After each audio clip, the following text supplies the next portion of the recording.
ਸੰਗਤ ਨੂੰ ਵਾਹਿਗੁਰੂ ਜੀ ਕਾ ਖਾਲਸਾ ਵਾਹਿਗੁਰੂ ਜੀ ਕੀ ਫਤਿਹ। ਤਪ ਪ੍ਰਸਾਦ ਸਵਈਏ ਇਹਨਾਂ ਦੀ ਕਥਾ ਚੱਲ ਰਹੀ ਹੈ। ਕੱਲ੍ਹ 4 ਪਹਿਲੇ ਜਿਹੜੇ ਸਵਈਏ ਨੇ ਉਹਨਾਂ ਦੀ ਕਥਾ ਹੋ ਗਈ ਸੀ। ਅੱਜ 5ਵੇਂ ਸਵਈਏ ਤੋਂ ਕਥਾ ਸ਼ੁਰੂ ਹੋਣੀ ਹੈ। ਦਸਮ ਪਾਤਸ਼ਾਹ ਕਹਿੰਦੇ, ਸੁਧ ਸਿਪਾਹ ਦੁਰੰਤ ਦੁਬਾ, ਸੋ ਸਾਜ ਸਨਾ ਦੁਰਜਾਨ ਦਲੇਂਗੇ। ਭਾਰੀ ਗੁਮਾਨ ਭਰੇ ਮਨ ਮੈਂ, ਕਰ ਪਰਬਤ ਪੰਖ ਹਲੈਂ ਨਾ ਹਲੈਂਗੇ। ਤੋਰ ਅਰੀਨ ਮਰੋਰ ਮਵਾਸਨ, ਮਾਤੇ ਮਤੰਗਨ ਮਾਨ ਮਲੈਂਗੇ। ਸ਼੍ਰੀਪਤ ਸ਼੍ਰੀ ਭਗਵਾਨ ਕਿਰਪਾ ਬਿਨ, ਤਿਆਗ ਜਹਾਨ ਨਿਦਾਨ ਚਲੈਂਗੇ। ਦਸਮ ਪਾਤਸ਼ਾਹ ਕਹਿੰਦੇ, ਸੁਧ ਸਿਪਾਹ, ਸੁਧ ਹੁੰਦਾ ਵਧੀਆ, ਵਧੀਆ ਪਾ ਬਹਾਦਰ ਸਿਪਾਹੀ। ਦੁਰੰਤ ਦੁਬਾ, ਦੁਰੰਤ ਹੁੰਦਾ ਔਖਾ। ਸੁਧ ਮੈਨੇ ਵਧੀਆ ਜਾਂ ਬਹਾਦਰ, ਦੁਰੰਤ ਮੈਨੇ ਔਖਾ, ਦਬਾ ਮੈਨੇ ਦਬਾਉਣਾ। ਬਹਾਦਰ ਸਿਪਾਹੀ ਜਿਨ੍ਹਾਂ ਨੂੰ ਦਬਾਉਣਾ ਬਹੁਤ ਔਖਾ ਹੈ। ਸੁਧ ਸਿਪਾਹ ਵਧੀਆ ਜਾਂ ਬਹਾਦਰ ਨੂੰ ਕਹਿੰਦੇ ਨੇ। ਬਹਾਦਰ ਸਿਪਾਹੀ ਨੇ ਜਿਨ੍ਹਾਂ ਨੂੰ ਦਬਾਉਣਾ ਔਖਾ ਹੈ। ਦੁਰੰਤ ਔਖਾ, ਦਬਾ ਦਬਾਉਣਾ, ਜਿਨ੍ਹਾਂ ਨੂੰ ਦਬਾਉਣਾ ਔਖਾ ਹੈ। ਸੋ ਸਾਜ ਸਨਾ ਦੁਰਜਾਨ ਦਲੇਂਗੇ। ਸਾਜ ਦਾ ਪਾ ਕੇ, ਸਨਾ ਹੁੰਦਾ ਸੰਜੋਗ। ਅੱਜ ਕੱਲ੍ਹ ਜਿਵੇਂ ਬੁਲਟ ਪ੍ਰੂਫ ਜਿਹੜੀ ਹੈ ਜੈਕਟਾਂ ਹੁੰਦੀਆਂ ਨੇ ਲੀਡਰਾਂ ਦੇ ਪਾਈਆਂ ਹੋਈਆਂ, ਵੀ ਜੇ ਕੋਈ ਗੋਲੀ ਮਾਰੇ ਤਾਂ ਛਾਤੀ 'ਤੇ ਨਾ ਲੱਗੇ। ਇਸ ਤਰ੍ਹਾਂ ਪੁਰਾਣੇ ਜ਼ਮਾਨੇ ਦੇ ਜਿਹੜੇ ਲੜਾਈ ਕਰਦੇ ਰਾਜੇ ਮਹਾਰਾਜੇ, ਉਹ ਸੋਨੇ ਲੋਹੇ ਦਾ ਉਹਨਾਂ ਉੱਤੇ ਜਿਵੇਂ ਕੱਪੜੇ ਪਾਈਦੇ ਨੇ, ਇਸ ਤਰ੍ਹਾਂ ਪਾਇਆ ਹੁੰਦਾ ਸੀ। ਉਹਨੂੰ ਕਹਿੰਦੇ ਸੰਜੋਗ। ਸੋ ਸਾਜ ਸਨਾ, ਉਹ ਸੰਜੋਗ ਪਾ ਕੇ ਦੁਰਜਾਨ ਦਲੇਂਗੇ। ਉਹ ਕਹਿੰਦੇ ਸੀ ਦੁਸ਼ਮਣਾਂ ਨੂੰ ਦਲ ਦਿਆਂਗੇ। ਦੁਰਜਾਨ ਹੁੰਦਾ ਦੁਰਜਾਨ, ਦੁਰਜਨ ਭੈੜੇ। ਜਿਹੜੇ ਭੈੜੇ ਲੋਕ ਨੇ ਉਹਨੂੰ ਕਹਿੰਦੇ ਦੁਰਜਨ, ਉਹਨੂੰ ਕਹਿੰਦੇ ਦੁਰਜਾਨ ਭਾ ਵੈਰੀ। ਬਹਾਦਰ ਸਿਪਾਹੀ ਜਿਨ੍ਹਾਂ ਨੂੰ ਦਬਾਉਣਾ ਬਹੁਤ ਔਖਾ ਹੈ, ਉਹ ਕਹਿੰਦੇ ਸੀ ਸੰਜੋਗ ਪਹਿਨ ਕੇ ਦੁਰਜਾਨ ਦਲਾਂਗੇ। ਅਸੀਂ ਦੁਸ਼ਮਣਾਂ ਨੂੰ ਦਲ ਦੇਵਾਂਗੇ, ਭਾਵ ਮਾਰ ਦਿਆਂਗੇ।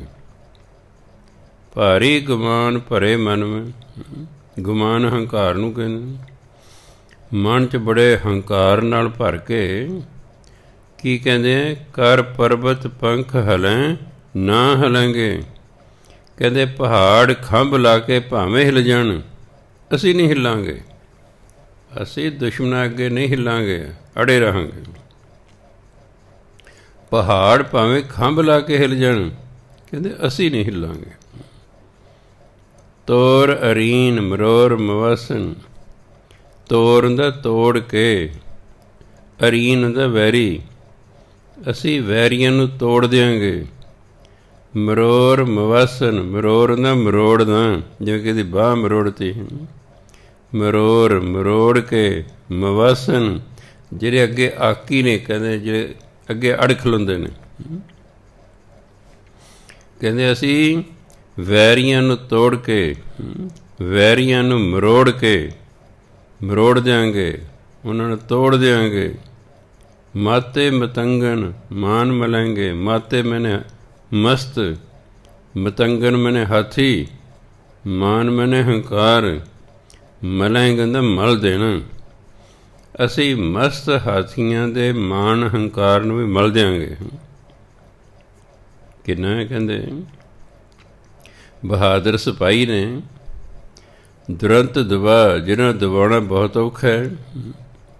ਉਹ ਕਹਿੰਦੇ ਸਾਜ ਸਨਾ, ਸੰਜੋਗ ਪਹਿਨ ਕੇ ਦੁਰਜਾਨ ਦਲਾਂਗੇ। ਅਸੀਂ ਵੈਰੀਆਂ ਨੂੰ ਦਲ ਦੇਵਾਂਗੇ, ਅਸੀਂ ਵੈਰੀਆਂ ਦਾ ਨਾਸ਼ ਕਰ ਦੇਵਾਂਗੇ। ਭਾਰੀ ਗੁਮਾਨ ਭਰੇ ਮਨ ਮੈਂ, ਮਨ ਦੇ ਬੜਾ ਹੰਕਾਰ ਭਰ ਕੇ ਕਹਿੰਦੇ ਨੇ, ਕਰ ਪਰਬਤ ਪੰਖ ਹਲੈਂ ਨਾ ਹਲਾਂਗੇ। ਕਹਿੰਦੇ ਪਹਾੜ ਭਾਵੇਂ ਖੰਭ ਲਾ ਕੇ ਹਿੱਲ ਜਾਣ, ਅਸੀਂ ਨਹੀਂ ਹਿੱਲਾਂਗੇ। ਤੋਰ ਅਰੀਨ ਮਰੋਰ ਮਵਸਨ, ਅਰੀਨ ਵੈਰੀਆਂ ਨੂੰ ਕਹਿੰਦੇ ਨੇ, ਅਸੀਂ ਵੈਰੀਆਂ ਨੂੰ ਤੋੜ ਦਿਆਂਗੇ।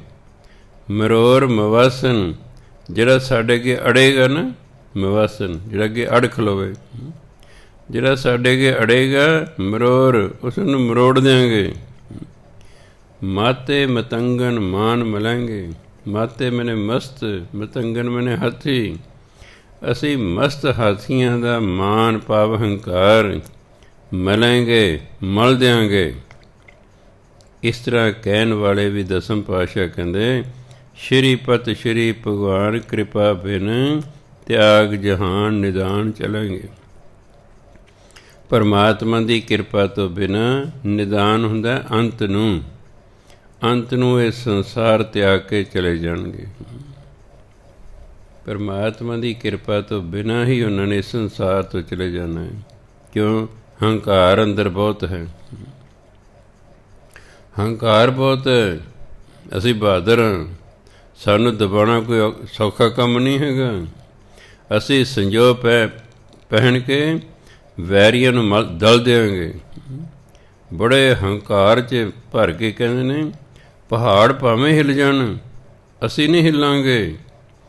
ਅਸੀਂ ਵੈਰੀਆਂ ਨੂੰ ਤੋੜ ਦਿਆਂਗੇ, ਵੈਰੀਆਂ ਨੂੰ ਮਰੋੜ ਦਿਆਂਗੇ। ਮਾਤੇ ਮਤੰਗਨ, ਜਿਹੜੇ ਮਸਤ ਹਾਥੀ ਨੇ ਨਾ, ਮਾਨ ਮਲਾਂਗੇ, ਉਹਨਾਂ ਦਾ ਹੰਕਾਰ ਮਲ ਦਿਆਂਗੇ, ਭਾਵ ਨਾਸ਼ ਕਰ ਦਿਆਂਗੇ। ਸ਼੍ਰੀਪਤ ਸ਼੍ਰੀ ਭਗਵਾਨ ਕਿਰਪਾ ਬਣ। ਪਰ ਦਸਮ ਪਾਤਸ਼ਾਹ ਕਹਿੰਦੇ, ਪਰਮਾਤਮਾ ਦੀ ਕਿਰਪਾ ਤੋਂ ਬਿਨਾਂ ਤਿਆਗ ਜਹਾਨ ਨਿਦਾਨ ਚਲਾਂਗੇ। ਉਹ ਸੰਸਾਰ ਨੂੰ ਛੱਡ ਕੇ ਅਖੀਰ ਨੂੰ ਇੱਥੋਂ ਚਲੇ ਜਾਣਗੇ। ਨਿਦਾਨ ਅੰਤ ਨੂੰ, ਸੰਸਾਰ ਨੂੰ ਤਿਆਗ ਕੇ ਇੱਥੋਂ ਚਲੇ ਜਾਂਦੇ ਹਨ। ਭਾਵ ਕਿਸੇ ਨਹੀਂ ਰਹਿਣਾ। ਹੰਕਾਰ 'ਚ ਆ ਕੇ ਭਜਨ ਬੰਦਗੀ ਕੀਤੀ ਨਹੀਂ। ਪਰਮਾਤਮਾ ਹੱਸਦਾ ਹੁਣ ਵੀ ਜਿਹੜੀ ਤੈਨੂੰ ਮੈਂ ਬਹਾਦਰੀ ਦਿੱਤੀ ਹੈ, ਜਿਹੜੀ ਤੇਰੇ ਕੋਲ ਬਹਾਦਰੀ ਉਹ ਤਾਂ ਮੈਂ ਤੈਨੂੰ ਦਿੱਤੀ ਹੈ, ਮੈਂ ਤੈਨੂੰ ਦਿੱਤੀ। ਮੰਨ ਲਓ ਭਾਈ ਮਨੀ ਸਿੰਘ ਜੀ ਨੂੰ ਪਰਮਾਤਮਾ ਸਮਰੱਥਾ ਹੀ ਨਾ ਦਿੰਦਾ ਅਤੇ ਉਹ ਕਿਵੇਂ ਬੰਦ ਕਟਾ ਲੈਂਦੇ? ਆਪਾਂ ਕਟਾ ਲਾਂਗੇ? ਉਹਨਾਂ ਦਾ ਪਰਮਾਤਮਾ ਨੇ ਸਮਰੱਥਾ ਦਿੱਤੀ, ਇਸ ਲਈ ਉਹਨੇ ਬੰਦ ਕਟਾ ਲਏ। ਭਾਈ ਤਾਰੂ ਸਿੰਘ ਨੂੰ ਪਰਮਾਤਮਾ ਨੇ ਸਮਰੱਥਾ ਦਿੱਤੀ, ਉਹ ਖੋਪਰੀ ਲੈ ਜਾਣ ਤੋਂ ਬਾਅਦ ਵੀ 21 ਦਿਨ ਜਿਉਂਦੇ ਰਹੇ। ਜਿਨ੍ਹਾਂ ਲੋਕਾਂ ਨੇ ਬੰਦ ਕਟਵਾਏ, ਚਰਖੜੀਆਂ ਚੜ੍ਹੇ, ਹਾਰਨ ਚਰਾਏ ਗਏ, ਉਹ ਤਾਂ ਸਭ ਪਰਮਾਤਮਾ ਨੇ ਉਹਨਾਂ 'ਤੇ ਬਖਸ਼ਿਸ਼ ਸੀ। ਪਰਮਾਤਮਾ ਨੇ ਉਹਨੂੰ ਸਮਰੱਥਾ ਦਿੱਤੀ ਸੀ, ਤਾਂ ਉਹ ਇੰਨਾ ਕੁਛ ਕਰ ਗਏ। ਸੋ ਸਮਝਾਇਆ, ਭਾਈ ਕਿੰਨੇ ਵੀ ਹੰਕਾਰ ਵਾਲੇ, ਕਿੰਨੇ ਵੀ ਬਹਾਦਰ ਕਿਉਂ ਨਾ ਹੋਣ, ਅਖੀਰ ਨੂੰ ਇਸ ਸੰਸਾਰ ਤੋਂ ਚਲੇ ਜਾਣਾ ਹੈ, ਇੱਥੇ ਸਦਾ ਨਹੀਂ ਰਹਿਣਾ। ਅਸੀਂ ਦੂਜਿਆਂ ਨੂੰ ਹਰਾ ਸਕਦੇ ਹਾਂ, ਪਰ ਅਸੀਂ ਮੌਤ ਨੂੰ ਨਹੀਂ ਹਰਾ ਸਕਦੇ।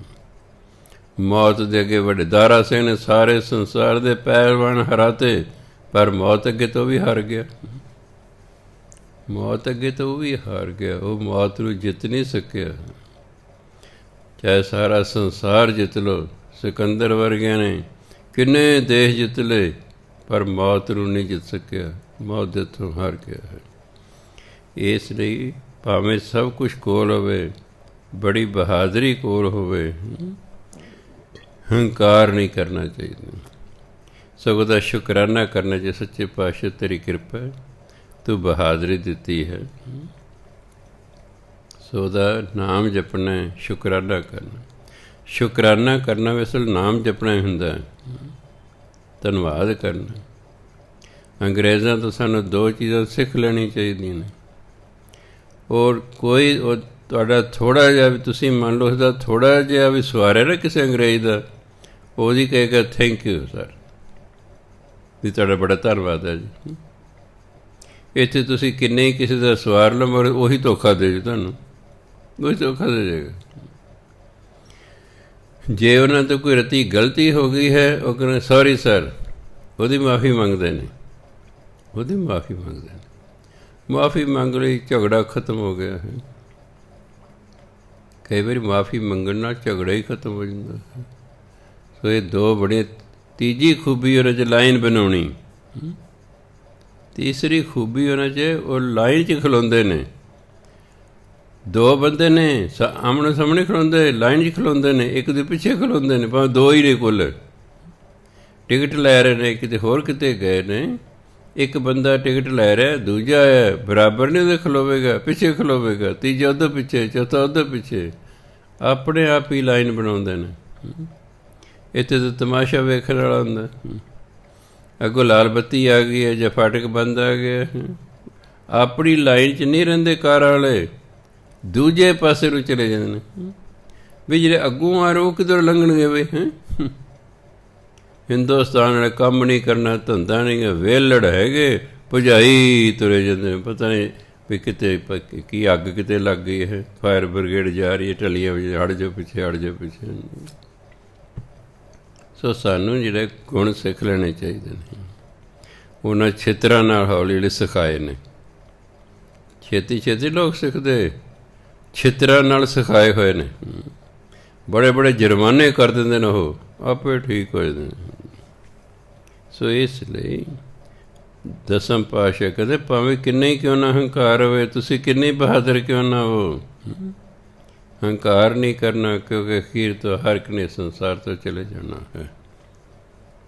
ਅੱਗੇ ਕਹਿੰਦੇ ਵੀਰ ਅਪਾਰ ਬੜੇ ਬਰਿਆਰ ਅਵਿਚਾਰੈ ਸਾਰ ਕੀ ਧਾਰ ਪਛਈਆ ਤੋਰਤ ਦੇਸ ਮਿਲਿੰਦ ਮਵਾਸਨ ਮਾਤੇ ਗਜਾਨ ਕੇ ਮਾਨ ਮਿਲਈਆ ਗਾੜੇ ਗੜਾਣ ਕੇ ਤੋੜਨ ਹਾਰ ਸੋ ਬਾਤਨ ਹੀ ਚੱਕ ਚਾਰ ਲਵਈਆ ਸਾਹਿਬ ਸ਼੍ਰੀ ਸਭ ਕੋ ਸਿਰ ਨਾਇਕ ਜਾਚਕ ਅਨੇਕ ਸੋ ਏਕ ਦਵਈਆ।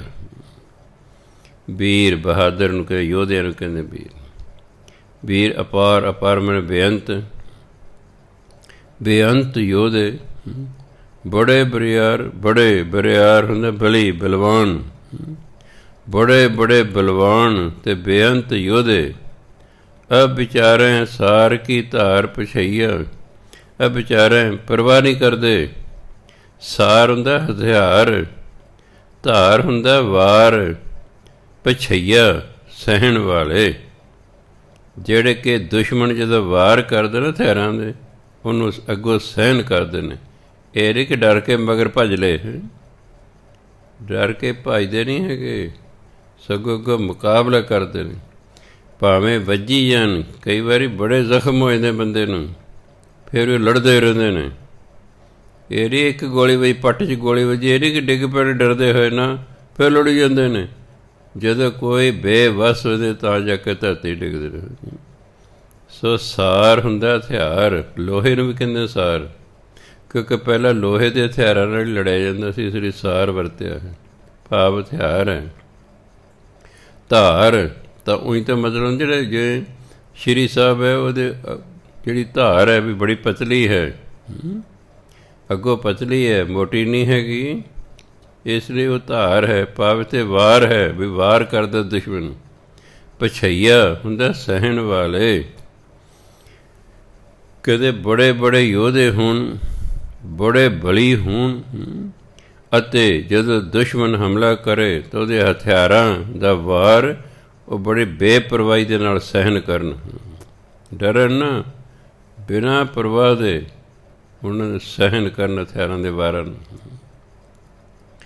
ਤੋਰਤ ਦੇਸ ਮਿਲਿੰਦ ਮਵਾਸਨ, ਤੋਰਤ ਦੇਸ਼ ਵੀ ਦੇਸ਼ਾਂ ਨੂੰ ਅੱਗੇ ਲਾ ਲੈਣ ਵਾਲੇ, ਭਾਵ ਕਈ ਦੇਸ਼ਾਂ ਨੂੰ ਹਰਾ ਦੇਣ ਵਾਲੇ। ਤੋਰਤ ਹੁੰਦਾ ਅੱਗੇ ਤੋਰਨ ਵਾਲੇ। ਜਿਵੇਂ ਡੰਗਰਾਂ ਨੂੰ ਆਪਾਂ ਮਗਰੋਂ ਹਿੱਕਦੇ ਹਾਂ, ਅੱਗੇ ਤੋਰਦੇ ਡੰਗਰਾਂ ਨੂੰ, ਇਸ ਤਰ੍ਹਾਂ ਹੀ ਕਹਿੰਦੇ ਦੁਸ਼ਮਣਾਂ ਦੇ ਦੇਸ਼ਾਂ ਨੂੰ ਅੱਗੇ ਲਾ ਲੈਣ ਵਾਲੇ, ਭਾਵ ਹਰਾ ਦੇਣ ਵਾਲੇ। ਬਹੁਤ ਦੇਸ਼ਾਂ ਨੂੰ ਹਰਾ ਦੇਣ ਵਾਲੇ, ਮਿਲਿੰਦ ਮਲਣ ਵਾਲੇ, ਮਵਾਸਨ ਆਕੀਆਂ ਨੂੰ ਜਿਹੜੇ ਅੱਗੇ ਅੜ ਖਲੋਂਦੇ ਨੇ। ਕਹਿੰਦੇ ਕਈ ਦੇਸ਼ਾਂ ਨੂੰ ਹਰਾ ਦੇਣ ਵਾਲੇ, ਅਤੇ ਜਿਹੜੇ ਆਕੀ ਨੇ ਮਵਾਸਨ, ਆਕੀ ਵੀ ਜੇ ਈਨ ਨਹੀਂ ਮੰਨਦੇ, ਕਈ ਈਨ ਨਹੀਂ ਮੰਨਦੇ। ਹੁਣ ਦੇਖੋ ਛੋਟੇ ਸਾਹਿਬਜ਼ਾਦੇ ਨੂੰ ਈਨ ਮਨਾਉਣ ਦੀ ਕੋਸ਼ਿਸ਼ ਕੀਤੀ ਸੂਬੇ ਨੇ ਵੀ ਤੁਸੀਂ ਮੁਸਲਮਾਨ ਹੋ ਜਾਓ, ਉਹ ਕਹਿੰਦੇ ਅਸੀਂ ਨਹੀਂ ਹੁੰਦੇ, ਅੜਖਲੋ ਤੇ ਨਗੇ ਨਹੀਂ ਮੰਨਦੇ ਈਨ। ਮਲਿੰਦ ਮਵਾਸਨ, ਇਸ ਲਈ ਆਕੀ ਨੇ ਉਹਨਾਂ ਨੂੰ ਮਲ ਦੇਣ ਵਾਲੇ, ਮਲਿੰਦ ਨੇ ਮਲ ਦੇਣਾ, ਮਵਾਸਨ ਆਕੀਆਂ ਨੂੰ, ਦੇਸ਼ਾਂ ਨੂੰ ਅੱਗੇ ਲਾ ਲੈਣ ਵਾਲੇ, ਭਾਵ ਹਰਾ ਦੇਣ ਵਾਲੇ, ਆਕੀਆਂ ਨੂੰ ਮਲ ਦੇਣ ਵਾਲੇ।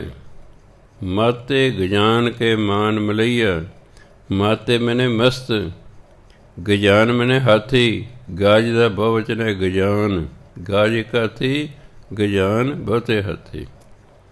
ਮਾਨ ਹੰਕਾਰ, ਮਲਈਆ ਹੁੰਦਾ ਮਲ ਦੇਣ ਵਾਲੇ, ਅਤੇ ਮਸਤ ਹਾਥੀਆਂ ਦੇ ਹੰਕਾਰ ਨੂੰ ਮਲ ਦੇਣ ਵਾਲੇ, ਏਡੇ ਵੱਡੇ ਯੋਧੇ ਹੋਣ।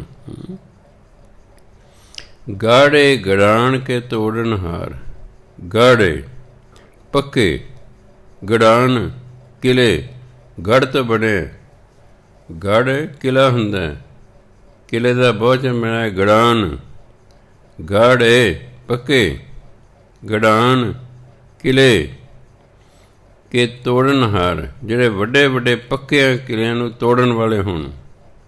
ਸੋ ਬਾਤਨ ਹੀ ਚੱਕ ਚਾਰ ਲਵਈਆ, ਚੱਕ ਚਾਰ ਚਾਰੇ ਦਿਸ਼ਾਵਾਂ, ਲਵਈਆ ਜਿੱਤਣ ਵਾਲੇ, ਚਾਰੇ ਦਿਸ਼ਾਵਾਂ ਨੂੰ ਜਿੱਤਣ ਵਾਲੇ ਹੋਣ। ਬਾਤਨ ਹੀ ਗੱਲਾਂ ਨਾਲੇ, ਕਦੇ ਕੋਈ ਗੱਲ ਅਸੀਂ ਹੁਣੇ ਜਿੱਤ ਲਾਂਗੇ, ਹੁਣੇ ਜਿੱਤ ਲਾਂਗੇ, ਗੱਲਾਂ ਨਾਲ ਹੀ ਚਾਰੇ ਚੱਕਾਂ ਨੂੰ ਜਿੱਤਣ ਵਾਲੇ ਹੋਣ। ਪਰ ਗੁਰੂ ਮਹਾਰਾਜ ਕਹਿੰਦੇ ਬੜੇ ਬਹਾਦਰ ਹੋਣ, ਬੜੇ ਸੂਰਬੀਰ ਹੋਣ, ਦੁਸ਼ਮਣ ਦੇ ਵਾਰਾਂ ਨੂੰ ਬੜੀ ਬੇਪਰਵਾਹੀ ਨਾਲ ਸਹਿਣ ਕਰਨ ਵਾਲੇ ਹੋਣ, ਦੇਸ਼ਾਂ ਨੂੰ ਅੱਗੇ ਲਾ ਲੈਣ ਵਾਲੇ ਹੋਣ, ਆਕੀਆਂ ਨੂੰ ਮਲ ਦੇਣ ਵਾਲੇ ਹੋਣ, ਮਸਤ ਹਾਥੀਆਂ ਦੇ ਹੰਕਾਰ ਨੂੰ ਮਲ ਦੇਣ ਵਾਲੇ ਹੋਣ, ਗਾੜੇ ਗੜਾਣ ਪੱਕੇ ਕਿਲਿਆਂ ਨੂੰ ਤੋੜਨ ਵਾਲੇ ਹੋਣ, ਅਤੇ ਗੱਲਾਂ ਦੇ ਨਾਲ ਹੀ ਚਾਰੇ ਚੱਕਾਂ ਨੂੰ ਜਿੱਤਣ ਵਾਲੇ ਹੋਣ। ਅਤੇ ਦਸਮ ਪਾਤਸ਼ਾਹ ਕਹਿੰਦੇ ਸਾਹਿਬ ਸ਼੍ਰੀ ਸਭ ਕੋ ਸਿਰ ਨਾਇਕ, ਪਰਮਾਤਮਾ ਸਭ ਦੇ ਸਿਰ ਦਾ ਮਾਲਕ ਹੈ। ਇਹਨਾਂ ਦਾ ਵੀ ਅੱਗੇ ਮਾਲਕ ਹੈ, ਇਹ ਹਉਮੈ ਕਰਦੇ ਨੇ, ਇਹਨਾਂ ਦਾ ਮਾਲਕ ਪਰਮਾਤਮਾ। ਸਾਹਿਬ ਸ਼੍ਰੀ ਸਭ ਕੋ ਸਿਰ ਨਾਇਕ, ਪਰਮਾਤਮਾ ਸਭ ਦੇ ਸਿਰਾਂ ਦਾ ਮਾਲਕ ਹੈ। ਜਾਚਕ ਅਨੇਕ, ਜਾਚਕ ਹੁੰਦਾ ਮੰਗਤੇ, ਪਰਮਾਤਮਾ ਦੇ ਅੱਗੇ ਬੇਅੰਤ ਮੰਗਤੇ ਹਨ। ਸੋ ਏਕ ਦਵਈਆ, ਦਵਈਆ ਹੁੰਦਾ ਦਾਤਾਂ ਦੇਣ ਵਾਲਾ, ਪਰ ਇੱਕ ਪਰਮਾਤਮਾ ਹੀ ਸਭ ਨੂੰ ਦਾਤਾਂ ਦੇਣ ਵਾਲਾ ਹੈ। ਮੰਗਤੇ ਬੜੇ ਕਹਿੰਦੇ, ਮੰਗਤੇ ਬੜੇ। ਸੋ ਵਾਰੀ ਵਾਰੀ ਸਮਝਾਇਆ ਹੋਇਆ ਹੈ ਕਿ ਜਿਹੜੇ ਆਪਣੇ ਆਪ ਨੂੰ ਬੜੇ ਬਹਾਦਰ ਗਿਣਦੇ ਨੇ, ਬੜੇ ਬਲੀ ਗਿਣਦੇ ਨੇ, ਜਦ ਦੁਸ਼ਮਣ ਨਾਲ ਲੜਾਈ ਹੁੰਦੀ ਹੈ ਉਹਦੇ ਹਥਿਆਰਾਂ ਦੇ ਵਾਰ ਸਹਿਣ ਕਰਦੇ ਨੇ, ਕਈ ਦੇਸ਼ਾਂ ਨੂੰ ਹਰਾ ਦੇਣ ਵਾਲੇ। ਫਿਰ ਜੇ ਅੱਗੇ ਮਵਾਸਨ ਆਕੀ ਹੁੰਦੇ ਨੇ, ਅੱਗੇ ਅੜ ਖਲੋਂਦੇ ਨੇ, ਮਲਿੰਦ ਉਹਨਾਂ ਨੂੰ ਮਲ ਦੇਣ ਵਾਲੇ, ਆਕੀਆਂ ਨੂੰ ਮਸਲ ਦੇਣ ਵਾਲੇ। ਮਾਤੇ ਗਜਾਨ ਮਸਤ ਹਾਥੀਆਂ ਗਏ, ਮਾਨ ਮਲਈਆ, ਮਾਂ ਹੰਕਾਰ ਨੂੰ ਮਲਈਆ ਮਲ ਦੇਣ ਵਾਲੇ। ਮਸਤ ਹਾਥੀਆਂ ਦੇ ਹੰਕਾਰ ਨੂੰ ਵੀ ਮਲ ਦੇਣ ਵਾਲੇ ਹੋਣ। ਗਾੜੇ ਗੜਾਣ ਕੇ ਤੋੜਨ ਹਾਰ, ਗਾੜੇ ਪੱਕੇ ਗੜਾਣ ਕਿਲੇ, ਪੱਕੇ ਕਿਲਿਆਂ ਨੂੰ ਤੋੜਨ ਵਾਲੇ ਹੋਣ। ਸਬਾਤਨ ਹੀ ਚੱਕ ਚਾਰ ਲਵਈਆ, ਅਤੇ ਚਾਰੇ ਚੱਕ ਭਾਵ ਚਾਰੇ ਦਿਸ਼ਾਵਾਂ, ਲਵਈਆ ਹੁੰਦਾ ਜਿੱਤਣ ਵਾਲੇ, ਸੰਸਾਰ ਦੀ ਚਾਰੇ ਦਿਸ਼ਾਵਾਂ ਨੂੰ ਜਿੱਤਣ ਵਾਲੇ ਹੋਣ। ਦਸਮ ਪਾਤਸ਼ਾਹ ਦੇ ਸਾਹਿਬ ਸ਼੍ਰੀ ਸਭ ਕੋ ਸਿਰ ਨਾਇਕ, ਅਸਲ 'ਚ ਸਭ ਦਾ ਮਾਲਕ ਪਰਮਾਤਮਾ ਹੈ। ਜਾਚਕ ਅਨੇਕ, ਉਹਦੇ ਅੱਗੇ ਮੰਗਤੇ ਤਾਂ ਅਨੇਕ ਹੀ ਨੇ। ਸੋ ਏਕ ਦਵਈਆ, ਦਵਈਆ ਹੁੰਦਾ ਦੇਣ ਵਾਲਾ, ਮੰਗਤੇ ਬੜੇ ਪਰ ਉਹਨਾਂ ਨੂੰ ਦਾਨ ਦੇਣ ਵਾਲਾ ਇੱਕ ਪਰਮਾਤਮਾ ਹੀ ਹੈ। ਦਾਨਵ ਦੇਵ ਫਨਿੰਦ ਨਿਸਾਚਰ, ਦਾਨਵ ਦੇਵ ਫਨਿੰਦ ਨਿਸਾਚਰ ਭੂਤ ਭਵਿਖ ਭਵਾਨ ਜਪेंगे। जीव जिते जल में थल में पल ही पल में सब थाप थपेंगे। पुन प्रतापन बाढ़ जैत धुन पापन के बहु पुंज खपेंगे। साध समूह प्रसन्न फिरें जग सतर सब अब लोक चपेंगे।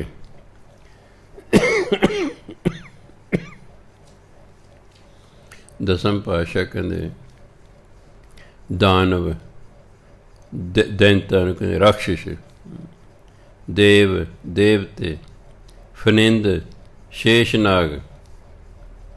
ਫਨਿੰਦ ਸ਼ੇਸ਼ਨਾਗ ਨੂੰ ਜਿਹਦੇ ਕਹਿੰਦੇ ਹਿੰਦੂ ਧਰਮ ਲਿਖਿਆ ਹਜ਼ਾਰਾਂ ਜੀਬਾਂ ਨੇ, ਜਿਹਦੀ ਸਾਰੀ ਵਿਸ਼ਨੂੰ ਮਹਾਰਾਜ ਕਰਦੇ ਹਨ। ਫਨਿੰਦ ਸ਼ੇਸ਼ਨਾਗ, ਨਿਸਾਚਰ ਭੂਤ ਪ੍ਰੇਤ, ਦੈਂਤ ਦੇਵਤੇ, ਸ਼ੇਸ਼ਨਾਗ ਭੂਤ ਪ੍ਰੇਤ। ਦਾਨਵ ਦੈਂਤ ਦੇਵ ਦੇਵਤੇ, ਫਨਿੰਦ ਸ਼ੇਸ਼ਨਾਗ, ਨਿਸਾਚਰ ਭੂਤ ਪ੍ਰੇਤ। ਭੂਤ ਭਵਿਖ ਭਵਾਨ ਜਪेंगे। ਭੂਤ ਪਿਛਲੇ ਸਮੇਂ 'ਚ, ਭਵਿੱਖ ਆਉਣ ਵਾਲੇ ਸਮੇਂ 'ਚ, ਭਵਾਨ ਹੁਣ ਵਰਤਮਾਨ ਸਮੇਂ 'ਚ ਜਿਹੜੇ ਪਰਮਾਤਮਾ ਦਾ ਨਾਮ ਜਪਦੇ ਹਨ।